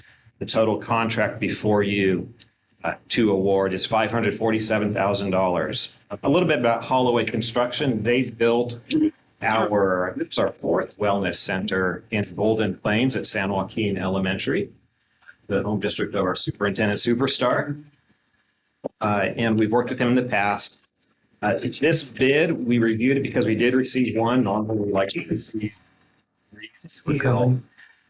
We did review this with our architect to make sure that we felt that it was in line with the value of construction as outlined in the plans and specifications. They did feel that this is in line. This grant also has some time constraints. So with that, we bring this to you as the recommendation to award the contract to Holloway Construction and then authorize the superintendent and designee to administer the contract. Where is this location designated for? This is at Raisin City Elementary School in Carruthers Unified. Thank you. Well, in partnership, I say that, but same superintendent, but in partnership with Carruthers. Thank you. I have two questions. One is, what was the source of funding? Is that ESSER funds still for this? This is funded by the SB HIP grant, which is funded, and I'm looking at Trina to correct me if I misspeak, but it's funded by Calviva Health and Anthem Blue Cross. Okay. Okay. My second question is this total contract amount within the budget that you had anticipated? Yes, it is. Or I didn't know, I don't know. You must have a number in that contract or something that is a max. Yeah, in working with the architect, and we did have it in the budget based on the past wellness centers we built, we expected this number to be around the 500,000 range, and that's what we're seeing. Were there any issues working in the past with Holloway Construction? No, we successfully completed. So that's a good question. We've only had one history project. We have worked with them once. Yeah. How big is this facility? How many square feet? The wellness center is 1,440 square feet. It includes a large common space about the size of a typical classroom, and then 3 offices for services to students and families. So it's not small. It's not just a regular class size. Correct. It's bigger than that. Correct. Because regular classrooms freestanding would $50,000 back in the old days. Back in the Yeah, times have changed. Okay, that's it. Other than the budget portion of it, time-wise, what is the expected timeline? Yeah, great question. Thank you for that. So if you award today, we anticipate beginning construction around January 18th. So we'll take the next few weeks to sign contracts and take insurance and bonds from the contractor. When we get back after January, it's a 120-day construction period. So 4 months would take it to the middle of May for completion.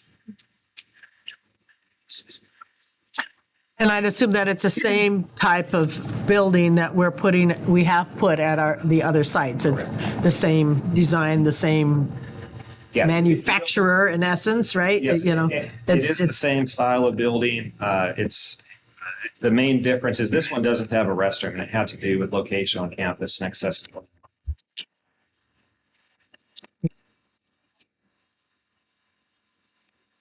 Okay. Any other question? Yeah, why did anybody else? The other construction companies are too busy, or they just weren't interested.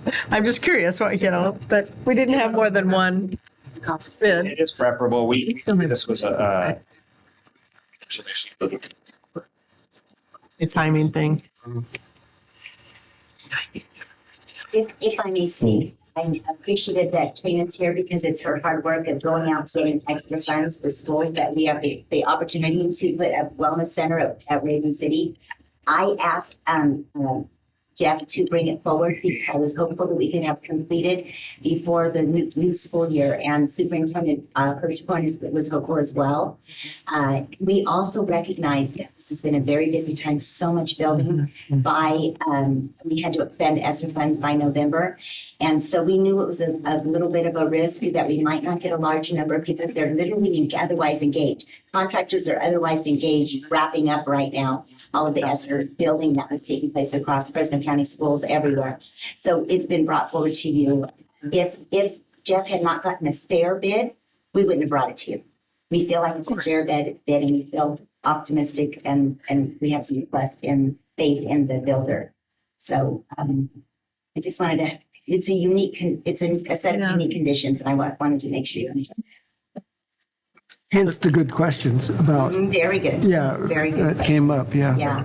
It's in line with the other ones that we've done, and really it's not the readily available of contractors, it's of trades.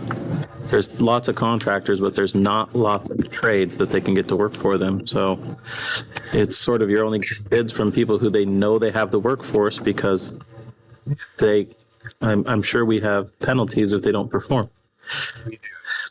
So that's the item is they will perform by the day or they will be penalized. And if they can't get labor, I'm not going to pay you $1,000 a day because I couldn't find a guy. You said this was the 7th and final? I thought we were targeting 10.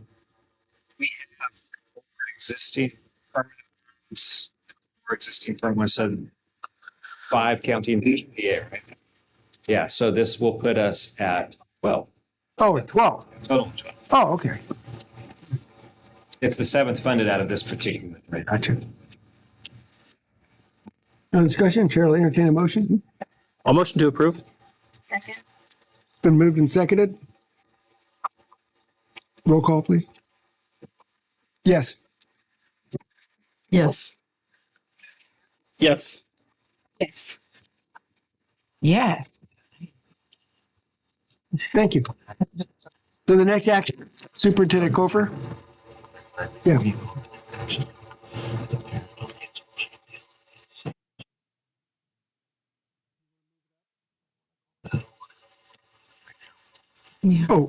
Okay.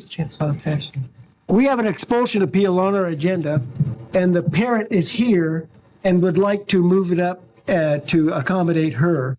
And so we're going to switch the agenda just a little bit, move into closed session. And then... Do we have to motion to modify the agenda? Yes. Yeah. And would like to move it up to accommodate her.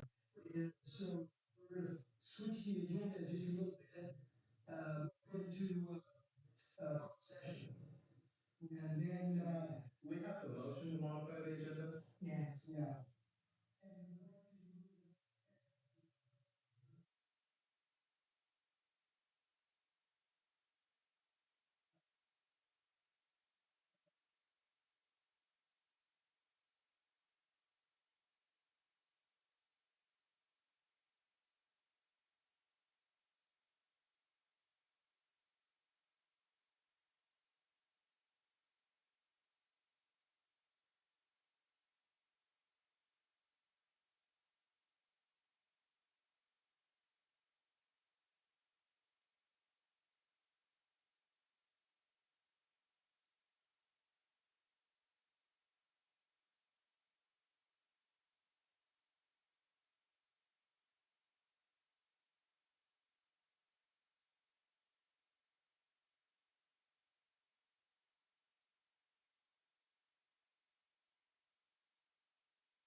And we're now in open session regarding the agenda item L, expulsion appeal number 2024-03. Legal counsel, please read the findings of fact for the county board.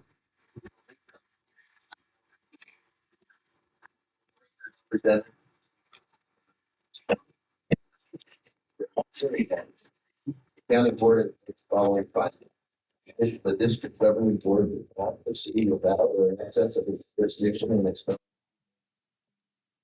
The people was afforded a fair hearing for the district governing board. There was not a prejudicial abuse of discretion by the district governing board. There is not now relevant evidence which an exercise of reasonable diligence did not have which was properly excluded in the hearing. Okay, is there a motion for accepting the findings of fact? So moved. I'll second. Moved and seconded. Roll call? Yes. Yes. Yes. Yes. Yes. Okay, legal counsel, please read the order of the county board.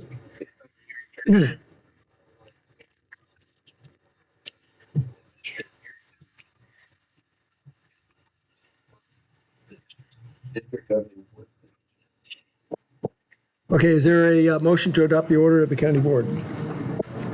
To affirm. What's the? So moved. It's been moved I'll second. and seconded to affirm the order. Roll call? Yes. Yes. Yes. Yes. Yes. Okay, this concludes the agenda item L, expulsion appeal number 2024-3. At this time, we'll take a 5-minute recess. Okay, thank you. You got a card? I did. Did you understand? We affirm.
Here we are.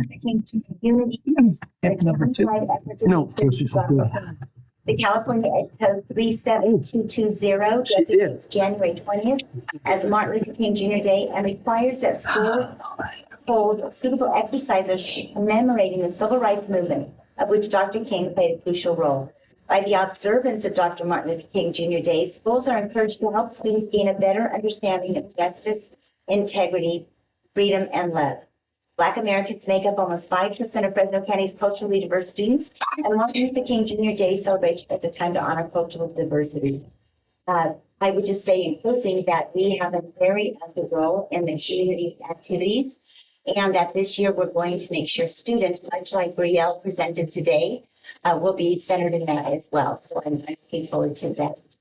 And so I would invite you to join the superintendent in adopting resolution number 2024-47 in observance of Dr. Martin Luther King Jr. Day, thereby encouraging districts in Fresno County to plan appropriate activities. Thank you, the Reverend Dr. Martin Luther King, and thank you for that. So moved. Is there a second? Second. You got that? I know. And go ahead and do recall, or roll call. Total recall. Yeah.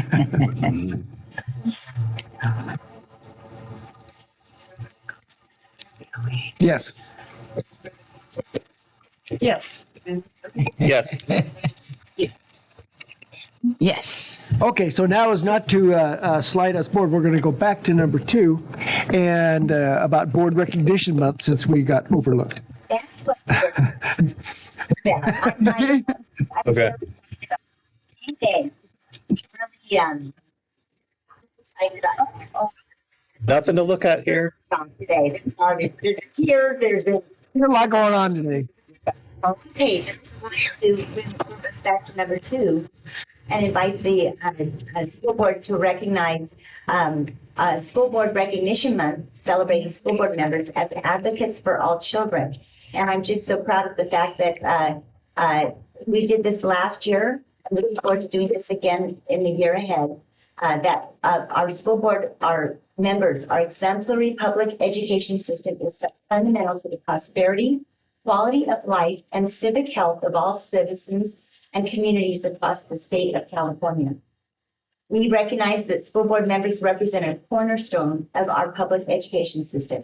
We recognize that school board members are steadfast champions of public education who work diligently to advance the mission of meeting the diverse educational needs of all children, empowering them to become capable, responsible, and compassionate citizens who contribute positively to society.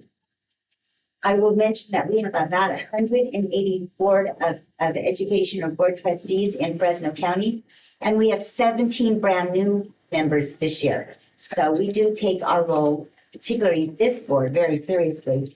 Therefore, I'm optimistic that the County Board of Education and the Fresno County Superintendent of Schools will recognize and express our deep appreciation for the valuable contributions of school board members throughout Fresno County by adopting this resolution. Okay, Chair will entertain a motion. Motion. Is there a second? Second. Got it? Second. Yes, got it. Moved and seconded. Go ahead and roll call. Yes. Yes. Yes. Yes. Yes. So moved. Okay, move on to Dr. Kofer about the action item appointment of representatives, designation of duties for Board of Education members. Designate roles and responsibilities of the board. Board bylaws 9140 provides that the board will appoint any of its members to serve on committees relating to education or to other public agencies or organizations, and that such appointment shall be contingent on acceptance by the member. So this is the point of the meeting where we think about the exhibit 1 in your folder, ROP advisory, facilities charter review, and we move forward. Well, I think we could look to see, are there, any changes in here? And Martinez wasn't on it, so does Board Member Robles want to consider being on something, or do you want to wait a year, or does everybody want to stay their old book, that kind of thing? Sure. I think, I do have several years of experience with charters. I did serve on a charter board school, so I would love to be on the charter review if that's possible. That is. Sure. I'd like to be on there with you if Kimberly is okay with that, because you were on it before. I believe I don't know. We don't have it written. We don't have a list. Yeah, we do. What's open? Keep scrolling down. Scroll down a little more. Scroll down a little more. Scroll down. This one. Yeah, okay. Oh, there we go. Go down there. I guess a question that I'd like to verify is on the duties, the below, not the appointments, but the duties, 2 and 3, we have set a precedent of board president and vice president. Do we want to continue with that as a pattern? It might influence the roles that the president and vice president have above, if in some way. I guess what I'm saying is, if we stick with that as vice president, I'd be happy to give up my alternate role on the ROP advisory board because I'm already would be filling those 2 roles. If somebody else wanted to do it. I love our. You know what? Speaking of Marcy, being that you are our new vice president, and we have a new board member, and we are making movements, and board member Robles has said that she has an expertise and a preference of charter review. I will go ahead and release my alternate seat for charter review and take your alternate seat for ROP. Sure. Okay, it's fine with me. And if someone else wants to be on the board seminar or the, City of Fresno School Liaison Committee, because I want to start with I can void off that myself as the president. I don't need to be there. Can you explain what that one does? That's a good question. The City of Fresno School Liaison? We've never had a meeting. I don't think they ever met. Yeah. It does. It does not What is she meet. looking at? What is she looking Are at? you talking about the City of Fresno Yeah. Liaison Committee? I'm the only person who's had to endure that thus far. As president, it is probably best to have our board president to that. Yes, board president. Okay. That's who they want. And it is, that's what they want. Yeah, that's So what they when that want. committee meets, it's 2 council members from the city. It's the board president, usually from Fresno Unified, Clovis Unified, State Center Community College. It's this whole smear of people. But in 3 years, they've met once. Okay. Although I would argue, I worked for the city for 5 years and I do have some government experience. Yeah, but they want the board president. Oh, they. Yeah, it's the board president. Yeah, I mean. Well, then I'll do it and you can be alternate and we'll both go. So we have to How's that? switch that. All right. All right, and that's got to Instead of vice president, it will be Robles. Correct. And the seminar, that's pretty much a loose discussion. I mean, I think the whole board could be on that review committee, really. I mean, putting up suggestions for what we want to do for an in-service discussion and training. That's what it amounts to. And we'll maintain our board. So we could almost just leave that as at large, the board member as a whole. I like it. Yeah. I did. Okay, let's just change that and put it, and then we'll stick it on the agenda. I would just think. Correct. We'll just put it as that, and we'll put it on the agenda for discussion from time to time. It's not a committee, it's a board. As a discussion item.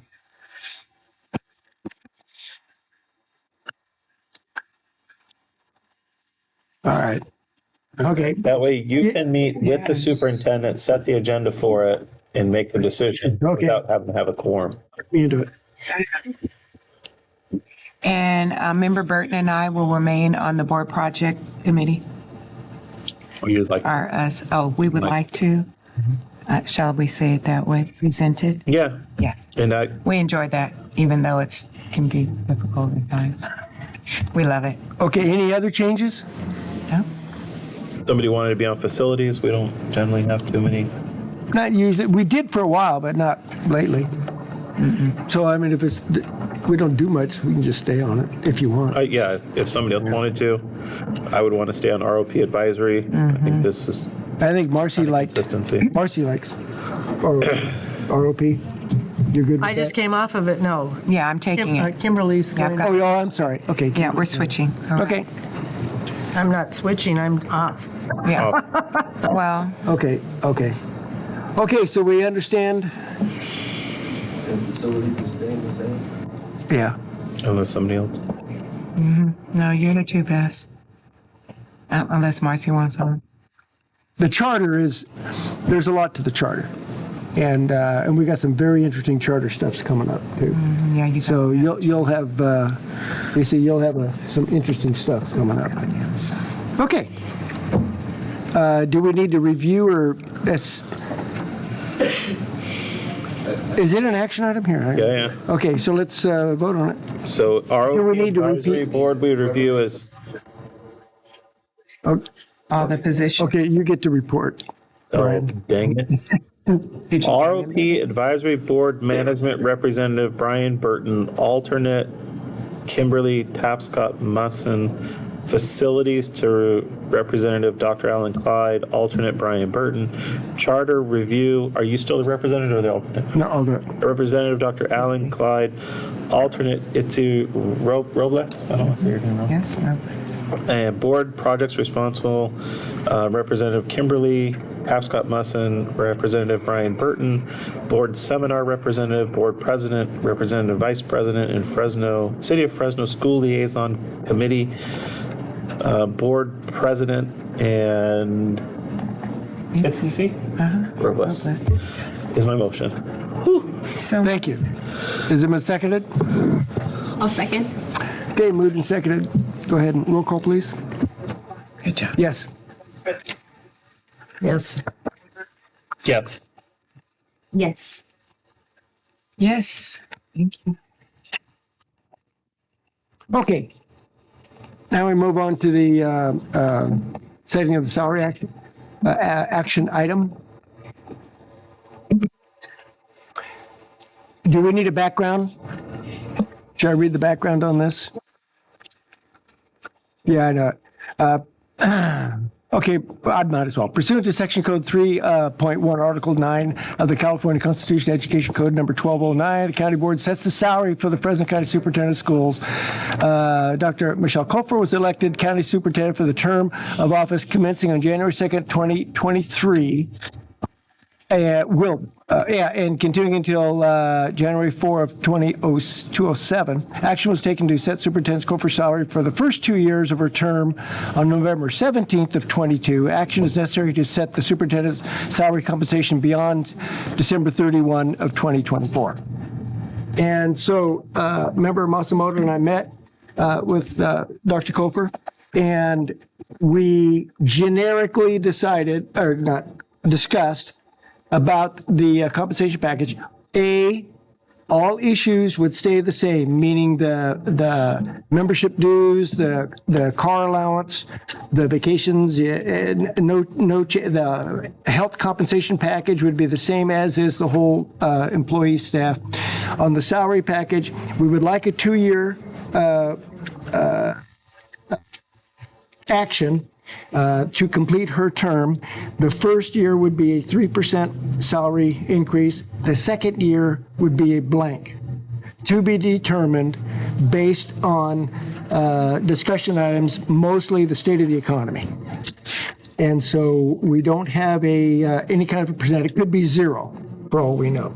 But that's, we didn't want a crystal ball, and there's really not necessary to crystal ball. So it's a flat 3% for the year. So which would be January 1 to December 31, I assume, of 25. And now we're open for discussion.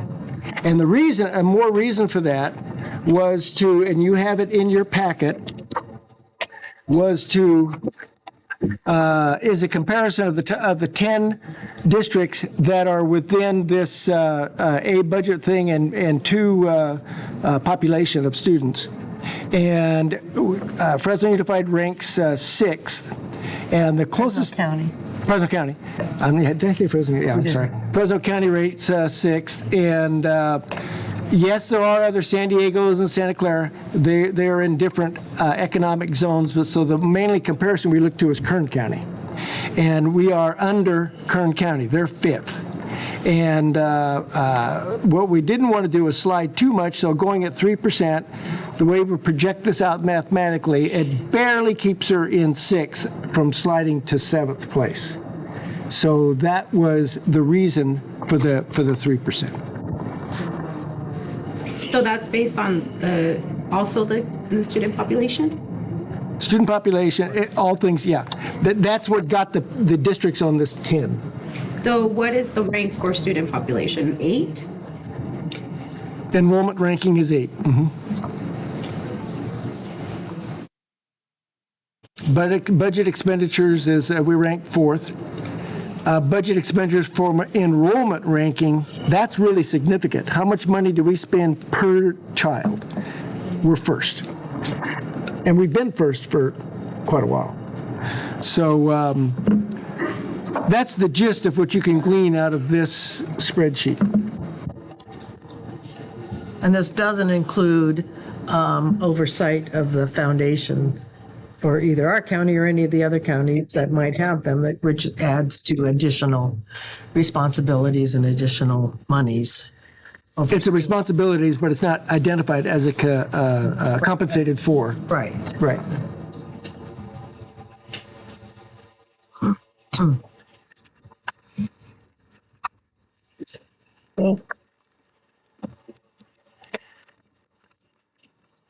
Do we know, and this might, are these all other superintendent elected officials? Yes.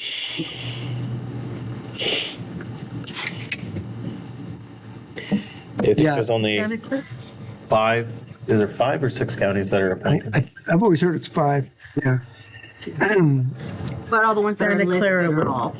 Santa Clara is not elected. I think to clarify, I think Santa Clara is appointed. Correct. Oh, really? Okay. By the board. Yeah, because if we counted Fresno Unified appointed superintendent, that salary is over 400. It's, I don't know what it exactly, do you remember? But what was Nelson? Okay. Anyway, so it's a 3% for the first year, and the second year is to be determined by this board, not be determined by anybody else, but by us 5 at the time, which would be a year from now. So it would bump up the pay to what? What, Kevin? What is the dollar amount that would bump it up? What is the current on there? If current on here is 343,656, that is approximately 353,965. 353? 966, yeah, if we round up. So it's about 10,000. It's about 10,000. 11, yeah. 10,300. So it's a little north of 10,000 on a raise for this year. Do we know how the other superintendent salaries are determined? Like, do they take into account cost of living? They might. There is discussion on putting together, and we might borrow some of this from Kern County, is a formula for this type. So we have something a little bit more tangible to go by, and I'm hoping that includes cost of living in that designated area. And so hopefully over this next year, that's presentable to you, that we have something to go by. And and we don't know, these numbers here are to the end of 24 on all these districts. So we don't know where they're going to get raised to. Get what I'm saying? So I think most of these are returning soups. Yeah, so they're going to get bumped, and most likely somewhere. Is it possible to bring this back to table it and bring it back after we determine a formula? Oh, the formula will take a while. We'll bring it back. My concern is the fact that we cannot decrease the salary. We can only increase it.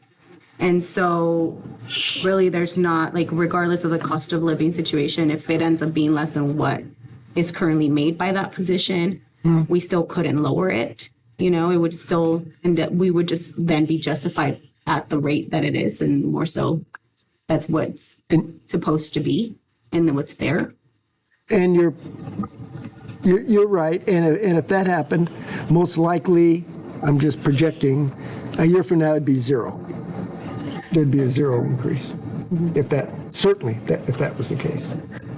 But we're comparing apples and apples with Fresno Unified and Kern. We were going to pick Fresno County with Kern County to get a apples and apples flow sheet, because apparently they've already embarked on that to try and formulate that. So they're thinking ahead of us in a way.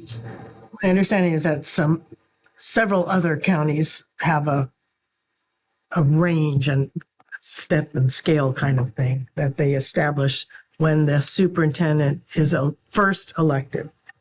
Do you know, that's asked. But I think they're all different, you know. Right. Those that do that, we could do some research. Absolutely. You know, which is part of the committee's discussion was the next go round. We think it'd be a great idea to have that set in place. Which would the committee? Where are we going? You know, which would include, as what she asked, right, was cost of living. Right. And I think that's a very valid concern, which is why we focused on Kern. And so the 3% would bring her up to what Kern is? No, it'd be just below. Just below. Now, they are going to go to a raise, so that graph, probably next month, we'll find out when they're done with their meeting, similar to ours right now. I expect that gap to probably about the same what it is currently. See what I mean? Mm-hmm. And we have no idea where. That's even if they gave her zero, our superintendent would still be under what they are. Because I get, you know, the observation of saying, well, you know, Kern and Fresno are similar and they're, you know, about like, you know, 10% or 3% difference. But there's also others that have higher cost of living that are lower. So that's based on different factors, like I'm assuming like maybe student population and all of that. I just guess I just wouldn't feel comfortable taking action on a race if we can't necessarily come back to lowering it. Well, if we don't mean now? Right. Okay, if we don't do it now, then we're going to be starting January 1 without a contract. So the contract is based on only if we can provide that raise. We can't say we. No, she's elected. She's going to serve anyway. But do we want to proceed with it without a new contract in place after starting in January? Is that something we want to do? I don't know if that's an option. Yeah, I don't know if that's an option either. Our option is to set the salary. I would just say That's all it says. It doesn't say timeline or, yeah. We just know her current contract ends December 31st. Current salary. At the salary level.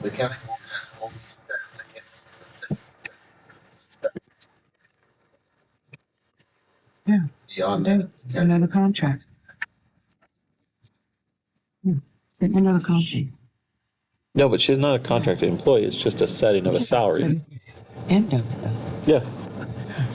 Well, and I think I look at it more in the sense of like, this is like a position of elected, and it's more aside from, because we don't evaluate performance, we don't evaluate any of that. So setting the salary for that position, regardless of who's in that position, I would feel more comfortable just keeping it as is. And then once we have some parameters where we can justify the pay or make changes to the pay, whether that means, we increase it higher, but at least we feel comfortable that it's fair and equitable, comparing to other districts with the cost of living adjustment in mind as well.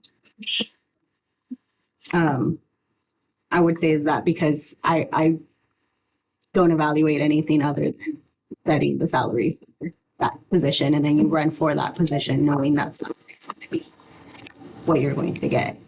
Whenever they run for the position, they don't have any idea what the salary is going to be.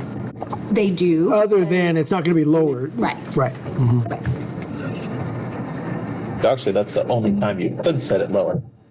That's true. As in on incoming That's true. That's true. So you actually run knowing nothing of what the salary will be. Ain't that the truth? Yeah. Well, I would. I was going to say, go ahead, go please. I was going to say, my understanding is the projected cost of living from the LAO's office is 2.46 or something like that. What I read recently. The COLA. COLA. So this is pretty close to the COLA. And we don't know what the COLA is going to be for 26. We have no clue. Which is part of the reason why we decided not to. We just can't give an automatic step up. Let's just leave it as a blank. So basically, we're talking about $10,000. I mean, $10,000 of taxpayer. Yeah, that's true. I love the programs that you guys have, worked on in the past, and, being able to do more with the community and being able to give more to those programs, in my opinion, it's beneficial to the community. And I think that that's somewhere where we could focus some of that money. And I wouldn't feel comfortable doing the 3%. I would be comfortable with leaving as is and then exploring in the future a cost of living formula. Okay. Any other discussion? You guys have a motion? Well, I'm going to call for a motion if there's no other discussion. No other discussion? Chair will entertain a motion. I move that we approve a 3% raise. Second? Could you clarify what that means? Just for the motion. 0. Well, that means undetermined. I shouldn't say 0. For year 1 and reevaluate for year 2. Sorry, to be clarified.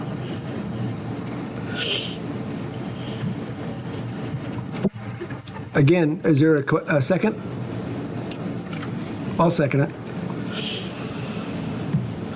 So it's been moved and seconded. Any other discussion? If not, let's do a roll call vote. Yes.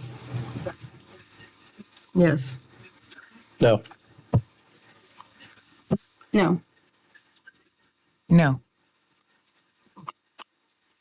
Okay, Chair will entertain another motion. I'll make a motion to extend the contract at the current pay for the next year and evaluate the next year with the cost of living adjustment formula. Is there a second for that motion?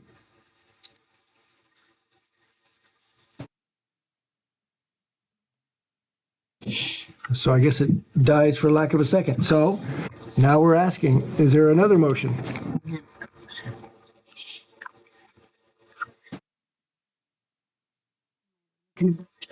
Yeah. No, I'll second Incy's to put it to a vote. Okay, so it's been moved and seconded. No other discussion? Let's roll call. No. No. No. Yes. Yes. Fails. Okay, so it fails 3-2. So now we're back for a third call. Chair is pleading for a motion so we can proceed. So I'll ask for a 2-year commitment for you guys' consideration of a 2% for the first year and 0% for the second to be through the end of the term.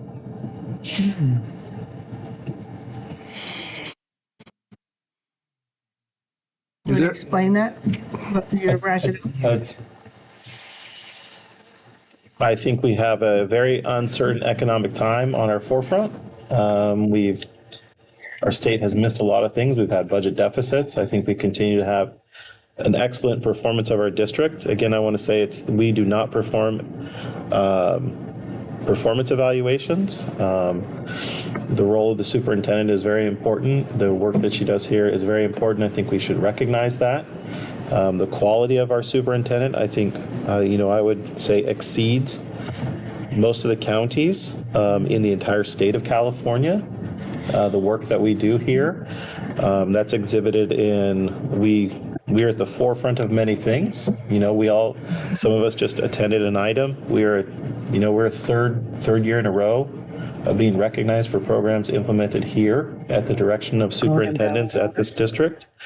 I think 2% is within sort of how inflation is going with the amount of the compensation that it is, given, Fresno County, we are not a wealthy county and we are not a poor county. People have to get over thinking that we are a poor county. We're not even a rural county anymore. We are an urban county. We've been redesignated urban.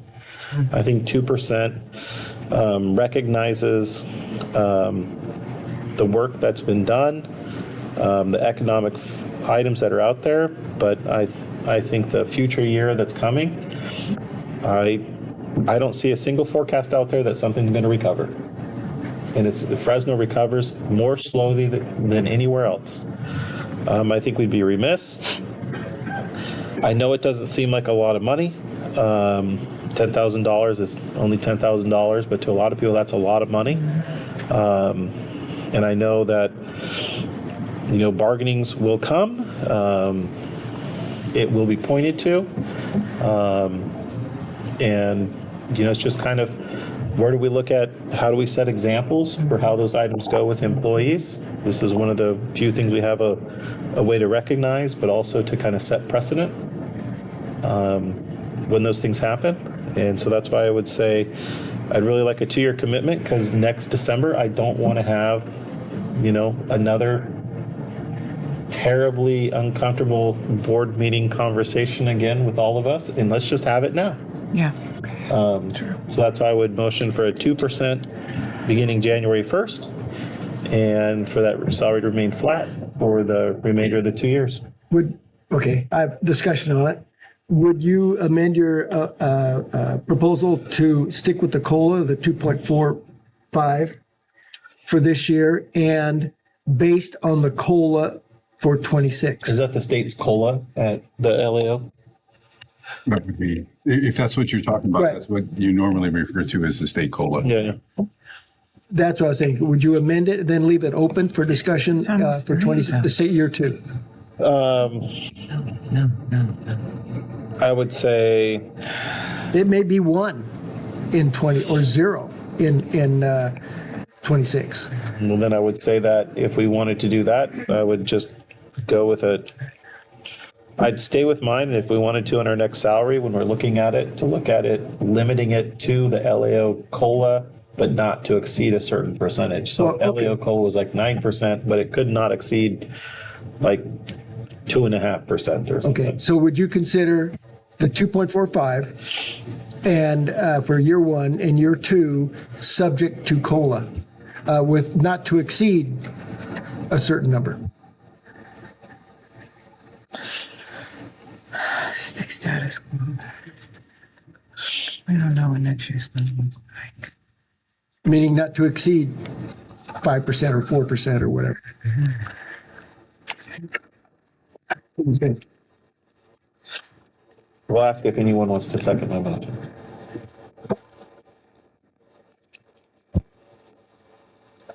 Hearing none, so I'm going to go with my proposal. I propose of a COLA, basically 2.45, forget the COLA part, on year one, and year two, leaving it blank to discuss taking in COLA and cost of living and developing a program to determine this a little bit more objectively for 26.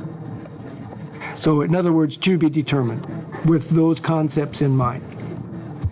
I'll second. Any other discussion with that? Angela? Yes. Yes. No. No. No.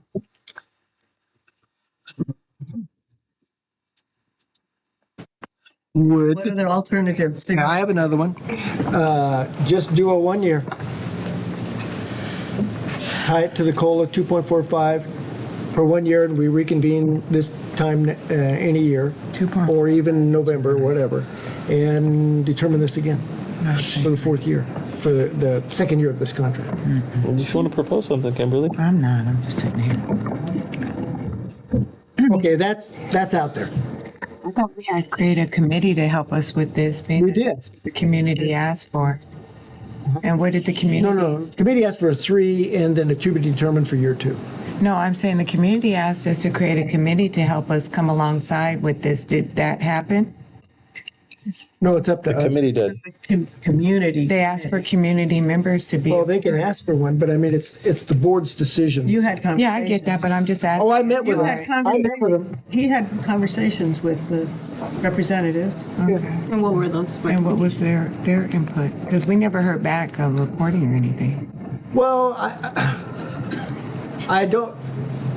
I've always been negotiating with the labor unions.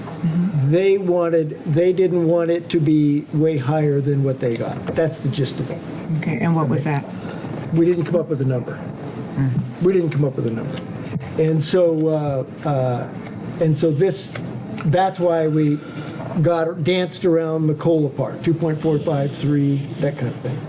And so if we want to backdoor this thing, I still think that the 2.45 on the COLA is good for the first year. And if you just want to do it for 1 year, fine. We're going to have to convene if we leave it as a blank to be determined anyway. Yeah, I know. So in a year from now. So how about if I motion for 2 and then to be determined Yeah, there you go. next year? 2.45 is. Okay. 4.5%. Can you go with me? Do what now? Can you go with me on that road? Say what? 2% year 1, to be determined next December. I'll second that.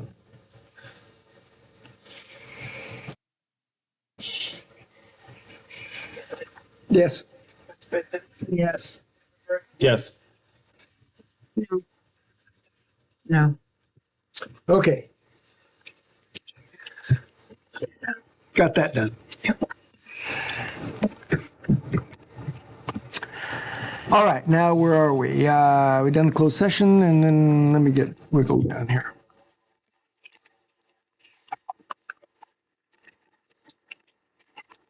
Okay. Trustee activities, travel request? You were.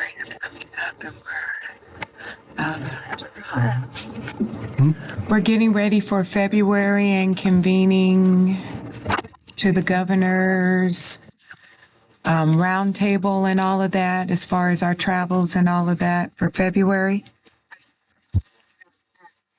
Sis? No, I don't think so.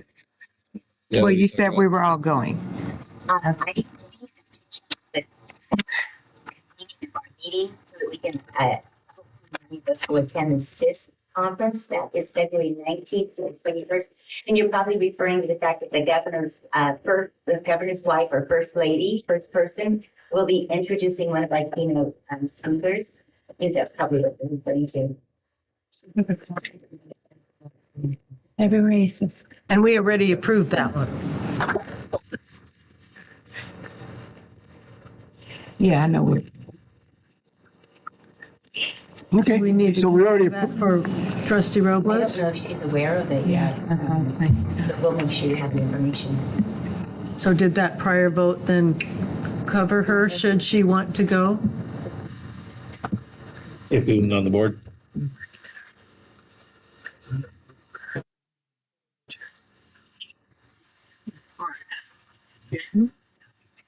well, we can be a consent directive by the board to put her on. Sure. Yeah. So are we okay with that? We don't need to So we make a don't need motion. to vote on that now? I mean, Yeah, we need should to she vote want, first, I mean, right? I'd be happy to move that trustee Robles attend the CIS conference in February, should she want to. I'll second that. I'll third. We might as well roll call. We've gone this far. Go ahead. Yes. Yes. Yes. Yes. Yes. Okay. Nothing else. Travel expenses reimbursements by board members. Anything? It was in the packet. Packet. In there somewhere. Okay. So we have 3 items. They're all pretty close. Brian Burton, 583, Dr. Masamoto, 536, and Kimberly Tapscott-Munson, 722 in change. And that was for the delegate assembly reimbursement. Delegate, mine was delegate assembly, theirs was the conference. Okay. I move guess we- approval. A second? Is there a second? I didn't say anything. Marcy was first. Is there a second? I'll second. Yes. Yes. Yes. Yes. Yeah. Okay. I don't think there's anything else. Receipt of correspondence?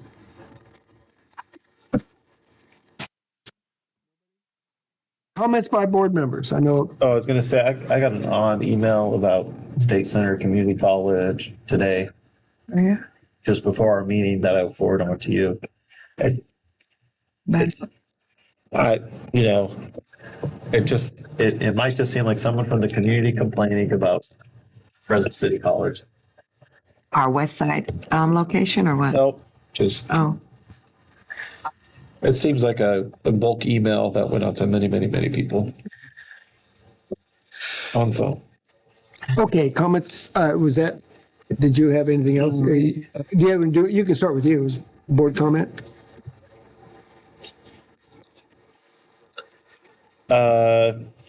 Nope, just the same as usually it is. Always it's December and school's almost out and probably a whole bunch of community concerts going on right now, choral groups, all kinds of things like that.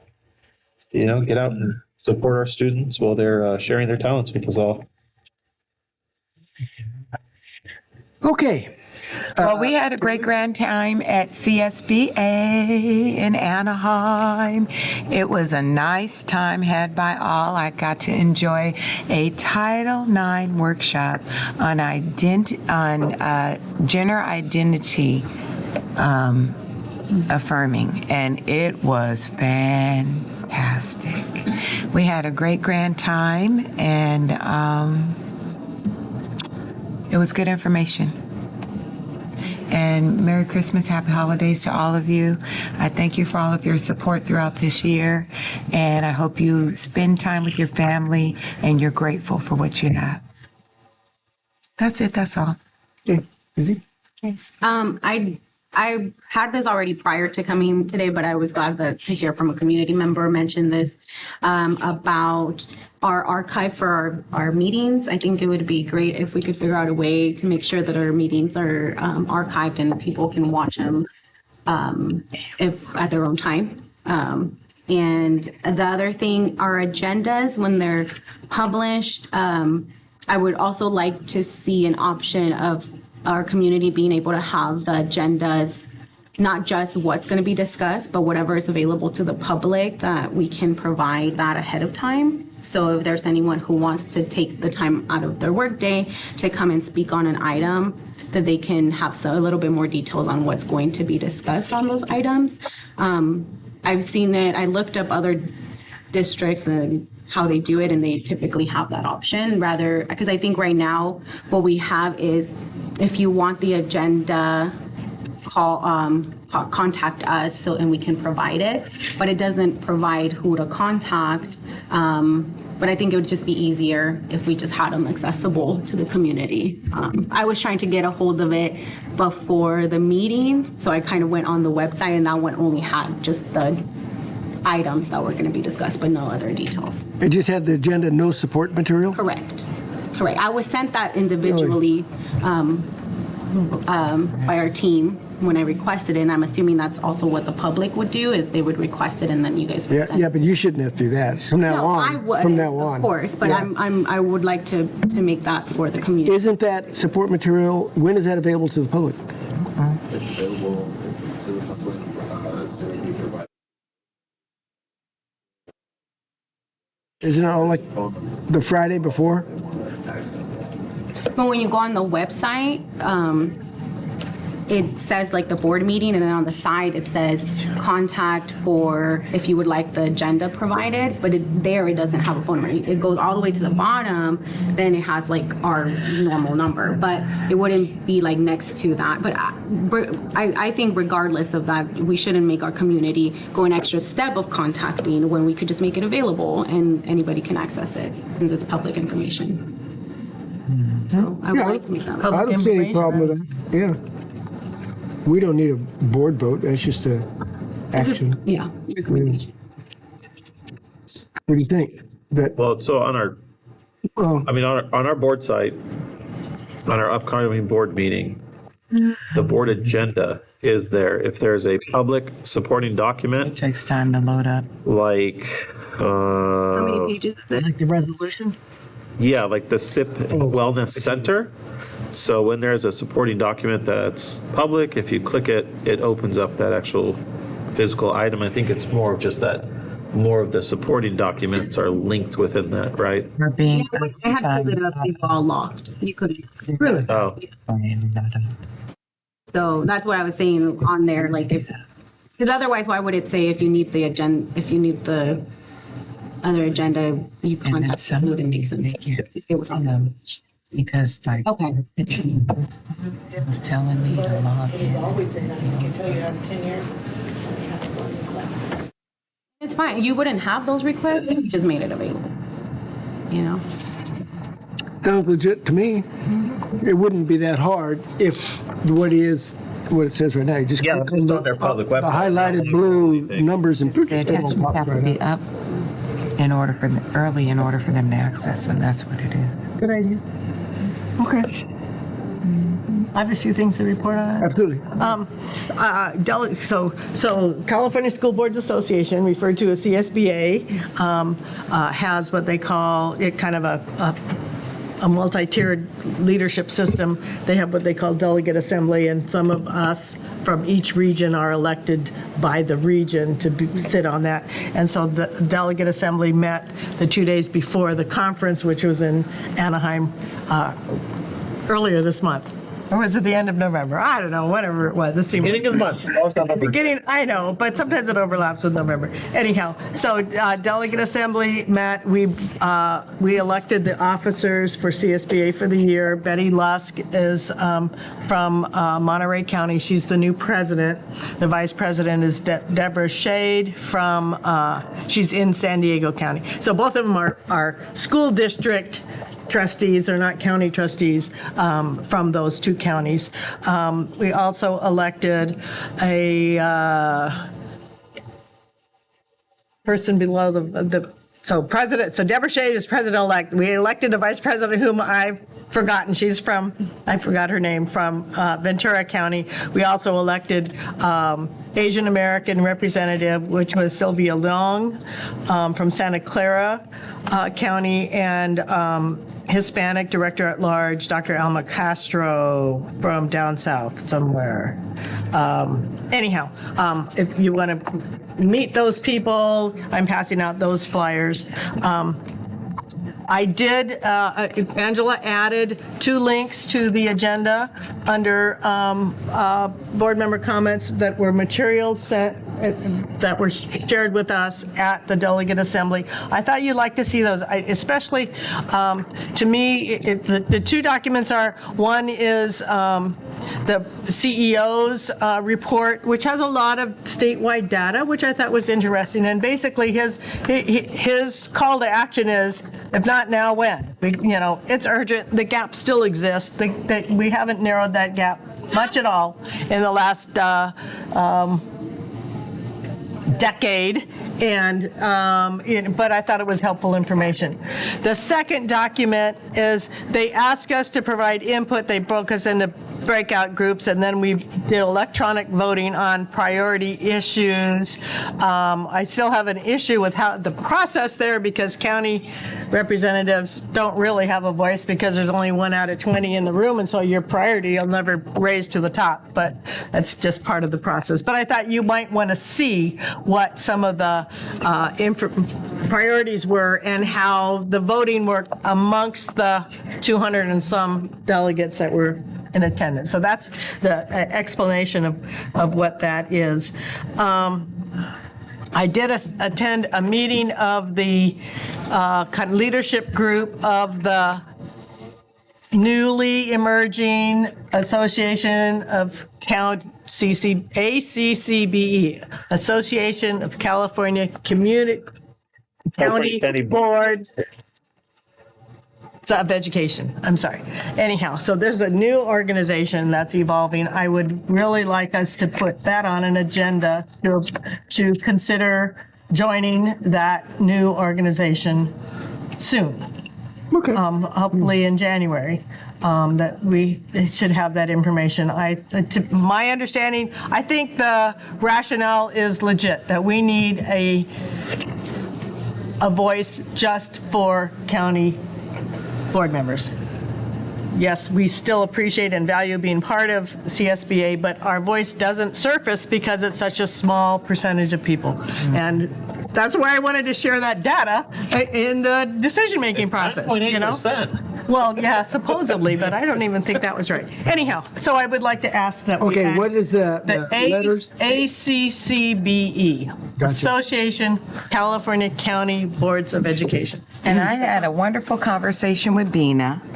Good, yeah. And she is looking forward to our board joining. Good, good. So I was not in attendance at the conference. I don't know if either of you attended the county sessions. There was a breakfast. No, we didn't have tickets. The breakfast, no. So there was an additional item, being a little spacey today, I guess. There was an additional item. They have set dues for counties. And so there's some information that we can bring to that. There's some draft resolutions. I believe they went and looked at what was the CCBE dues from 2 years prior. Right, and that's what they want to And charge. they set that at that, and that ranks counties basically as like I think it's like a 1, a 2, a 3, a 4, a 5 tier based upon total population of students. I think we're like a tier 3, and it was somewhere in the neighborhood of $4,000 in membership. So we've paid that money in the past to CSBA for the function we used to have, which was a little more independent. Now, CSBA has merged us into all of their work, and we're saying we want to have a separate organization at the same cost that it used to be there. So that will be the discussion. We're going to have to pay both. Well, we will pay CSBA, but we don't know if CSBA is going to tag on an additional charge. Or the old CSBA. We don't know that because CSBA hasn't come out with what they're going to charge us. Oh, okay. Or if they'll charge us the same. We don't know if it's going to be 4,000. So anyhow, I just want to say that I'd like us to address that down the road. Well, and then the reason we say, like, is it worth doing? a lot of the items that you look at is because it's very similar to the setup of the small school district association. Right. Because the small school districts are members, they're full members of CSBA, but they also are members of the small school district association because things work very differently for them. That, Tranquility is very different than Fresno Unified. And so the small school districts band together to advocate outside of the large districts because they have unique needs. Right. So, that's all I was going to say on that subject. The final thing is the Fresno County has a trustees association of all board members in Fresno County. Our general meeting is coming up in January on the 21st at the Farber Educational Complex. Yes, we and we're- heard about that today. Our speaker is going to be speaking about the state of education in Fresno County with her team. Our superintendent will be the speaker. Please plan to attend. RSVP through our administrative support person over there, Angela. The association, along with the county superintendent of schools, is going to offer an orientation of sorts for new board members. You mentioned the 17 new board members in the county on Wednesday, January 29th. We'll be here, right here. Anyhow, so I do hope that our new school, you'll be getting this also, but I'll pass it on to you. It's apparently the association hasn't done anything like this in like 15, 20 years, probably since Larry Powell or before that. Anyhow, but it's an opportunity to meet the leaders of the various organizations, as well as kind of just get the big picture. Here are your buckets of resources, and here are the people and the things you need to be looking for, especially in your first year as serving as a board member. Is that what you asked me? Yes, and Dr. Clyde will be there to describe what. January 29th here in this room. I have it on my calendar. At 5:30 to 8. Dr. Clyde, as the president of our board, was asked to speak to, like, in 5 minutes, what's the role of the county board of education? 5 to 10, something like that. But what's the role? But basically, what's the role of the county board of education? Does a local school board member come to you to say, I don't like my superintendent? No. The answer is no. So there you go. So I just wanted to let you all know that the Trustees Association is actually doing some cool stuff. In April, the meeting will be in Sanger. And again, Kevin Gordon from Capital Advisors will be the speaker. He's always great. It's right before the team goes to Washington, D.C. He is going to be speaking about state and federal politics and funding. So he's right before the revise. Right before the revise. Exactly. Give us a heads up. Right. So plan to attend and let your administrative assistant know when she sends out the request. Are you planning to go? Please say yes. April what? It's March, huh? March, I'm going to say 18. I think it's third Tuesday of March. So, thank you. Third Tuesday. Okay, that's just before our board meeting. Third Tuesday. Okay, I'll be here. It's 18th, right? Yes, March 18th. So you'll have January and March. And then it won't be till October that we meet again. Thank you. And thank you to Dr. Lyra, especially for working with us on putting together the new trustee event. And to Dr. Kofer for speaking in January. I think people are really looking forward to it. Okay, you done? I'm done. Okay. On the archiving of our meetings, we talked about, I don't know if you're going to talk about it. Okay, is it done? Can the public, we were going to reboot the other two meetings, and this is the third one, correct? Yeah, okay, so we're going to reboot those, make them accessible to people. Is that working? The whole meeting?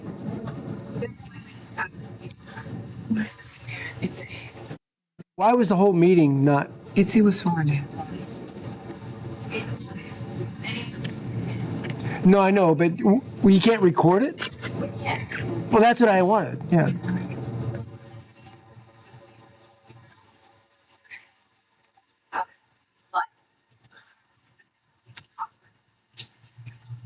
Who told you that? Who told you that? Who told you not to record?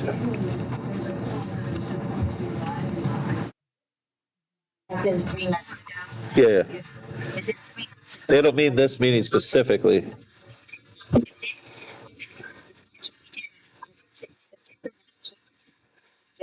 So we have not had any, I believe, recorded. And you just brought it up to my attention. I brought it to you like a week and a half ago or so. To that new practice of recording. And is there any way to retrieve the last two in this one? We'll have to talk to their IT team, but I'm sure there's an archive somewhere. Nothing ever goes away on the internet. Could you and then report? Okay, I'm going to put that as an item for next meeting. No, I want to what happened to the prior three? This one in the back too. That's what I want to know. And I want to know if they're out there to be available to the public. And if not, why not?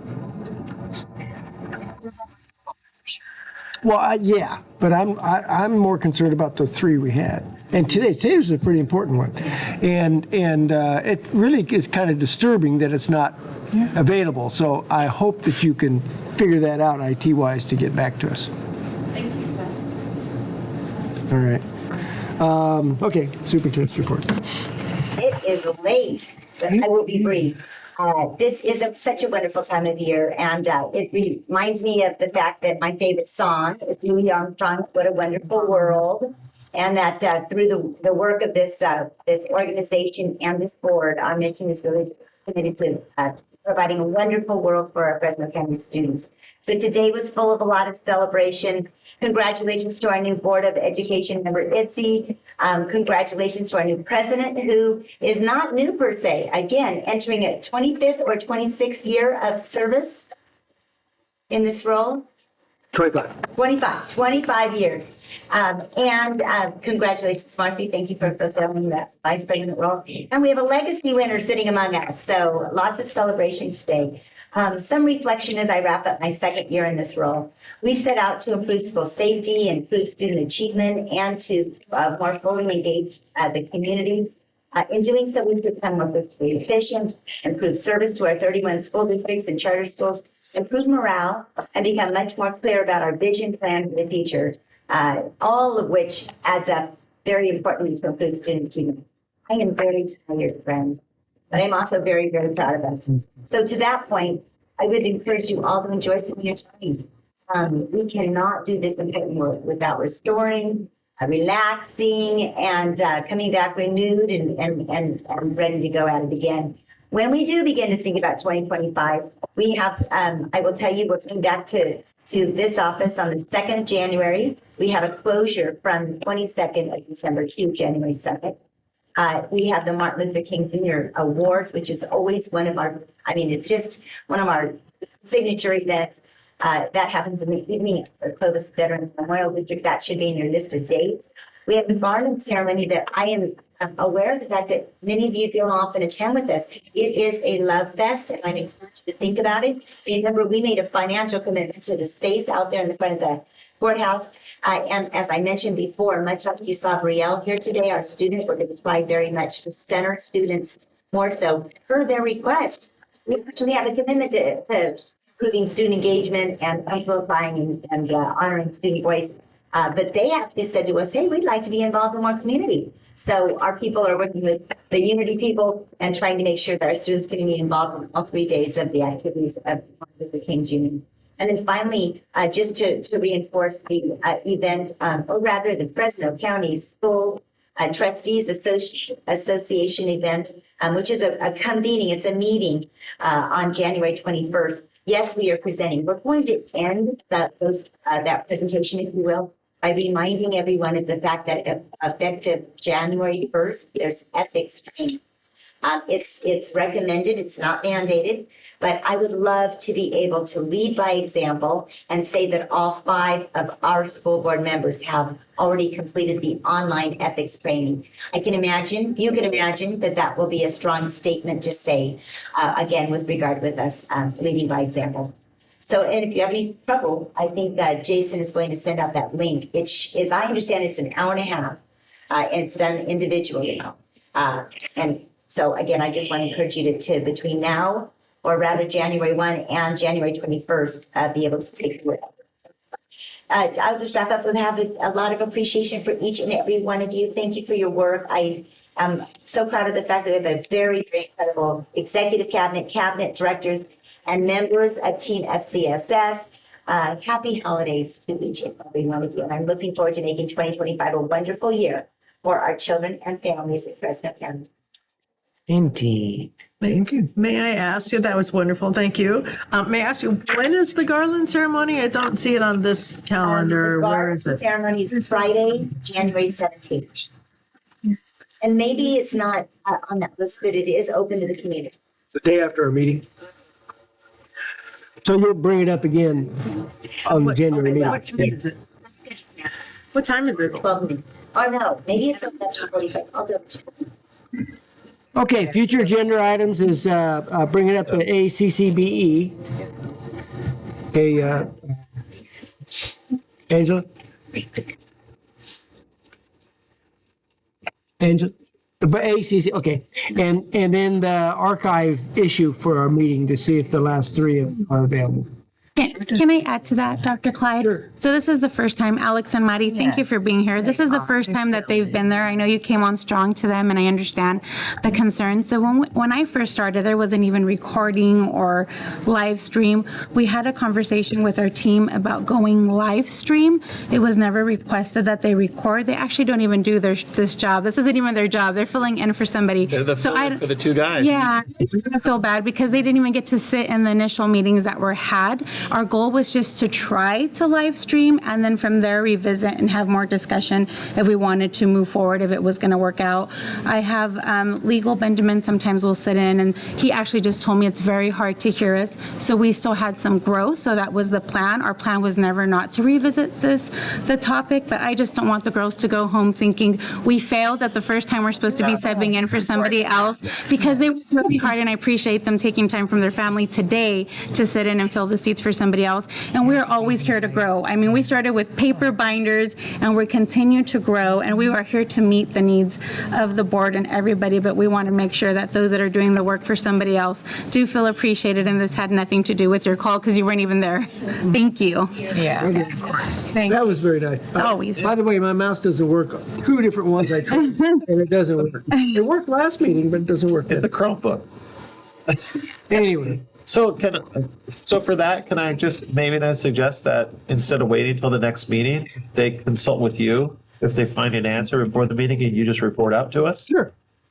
Sure. And we reflect even on the notes, it was we were going to try to live stream first and then have conversations from there, because we didn't even know the bandwidth or whatever we needed would hold in the system we have. We just had and I'm going to go a little too deep, we just had a whole conversation with Jason where we hold all of our files. You may have to help me with the terminology internally, where we are so large now where we may need to look at an outside party, because we have people here trying to save memory and hold items. Doesn't mean it's not possible, but it just means we need to make some changes to make all of these needs happen a little bit quicker. Okay, so then can you work with them? And I will always work with them. You can email me? Yeah, anything that you need technology, I will always work with them. Is that okay? Is that what you were raising your hand for? Yeah, that's very reasonable. Okay. I do second that, because this was a 4-hour meeting, so just keep that in mind when we're archiving these. How many we're archiving at once? Yeah. Well, I was under the impression that it's probably not a big deal, that we have enough bandwidth or storage to store that. But if it's not that, then we want to know. Okay. And it probably would be possible, but I think what she means is chunking. We may need to chunk it in different, and eventually we will be like those other larger county offices or districts that do it, that don't house everything internally and they go externally. Oh, do they? Yes. Well, it's either for storage For storage process, either yeah. that they jump their internal cloud and take on the maintenance and security of it, or they go to hosted. That's why I hate the word cloud, because the cloud is over in the building versus whether it's on-site or off-site. The cloud is the cloud, whether it's at your place or somewhere else. And bandwidth, here's the weirdness if you want to talk to the weeds. Yeah. I used to be the chair of the Fresno County Coalition for Digital Inclusion. And so I can tell you, here's the weirdness. I know that the Fresno County Office of Ed has a 100 gig connection to the internet. Yeah, that is weird.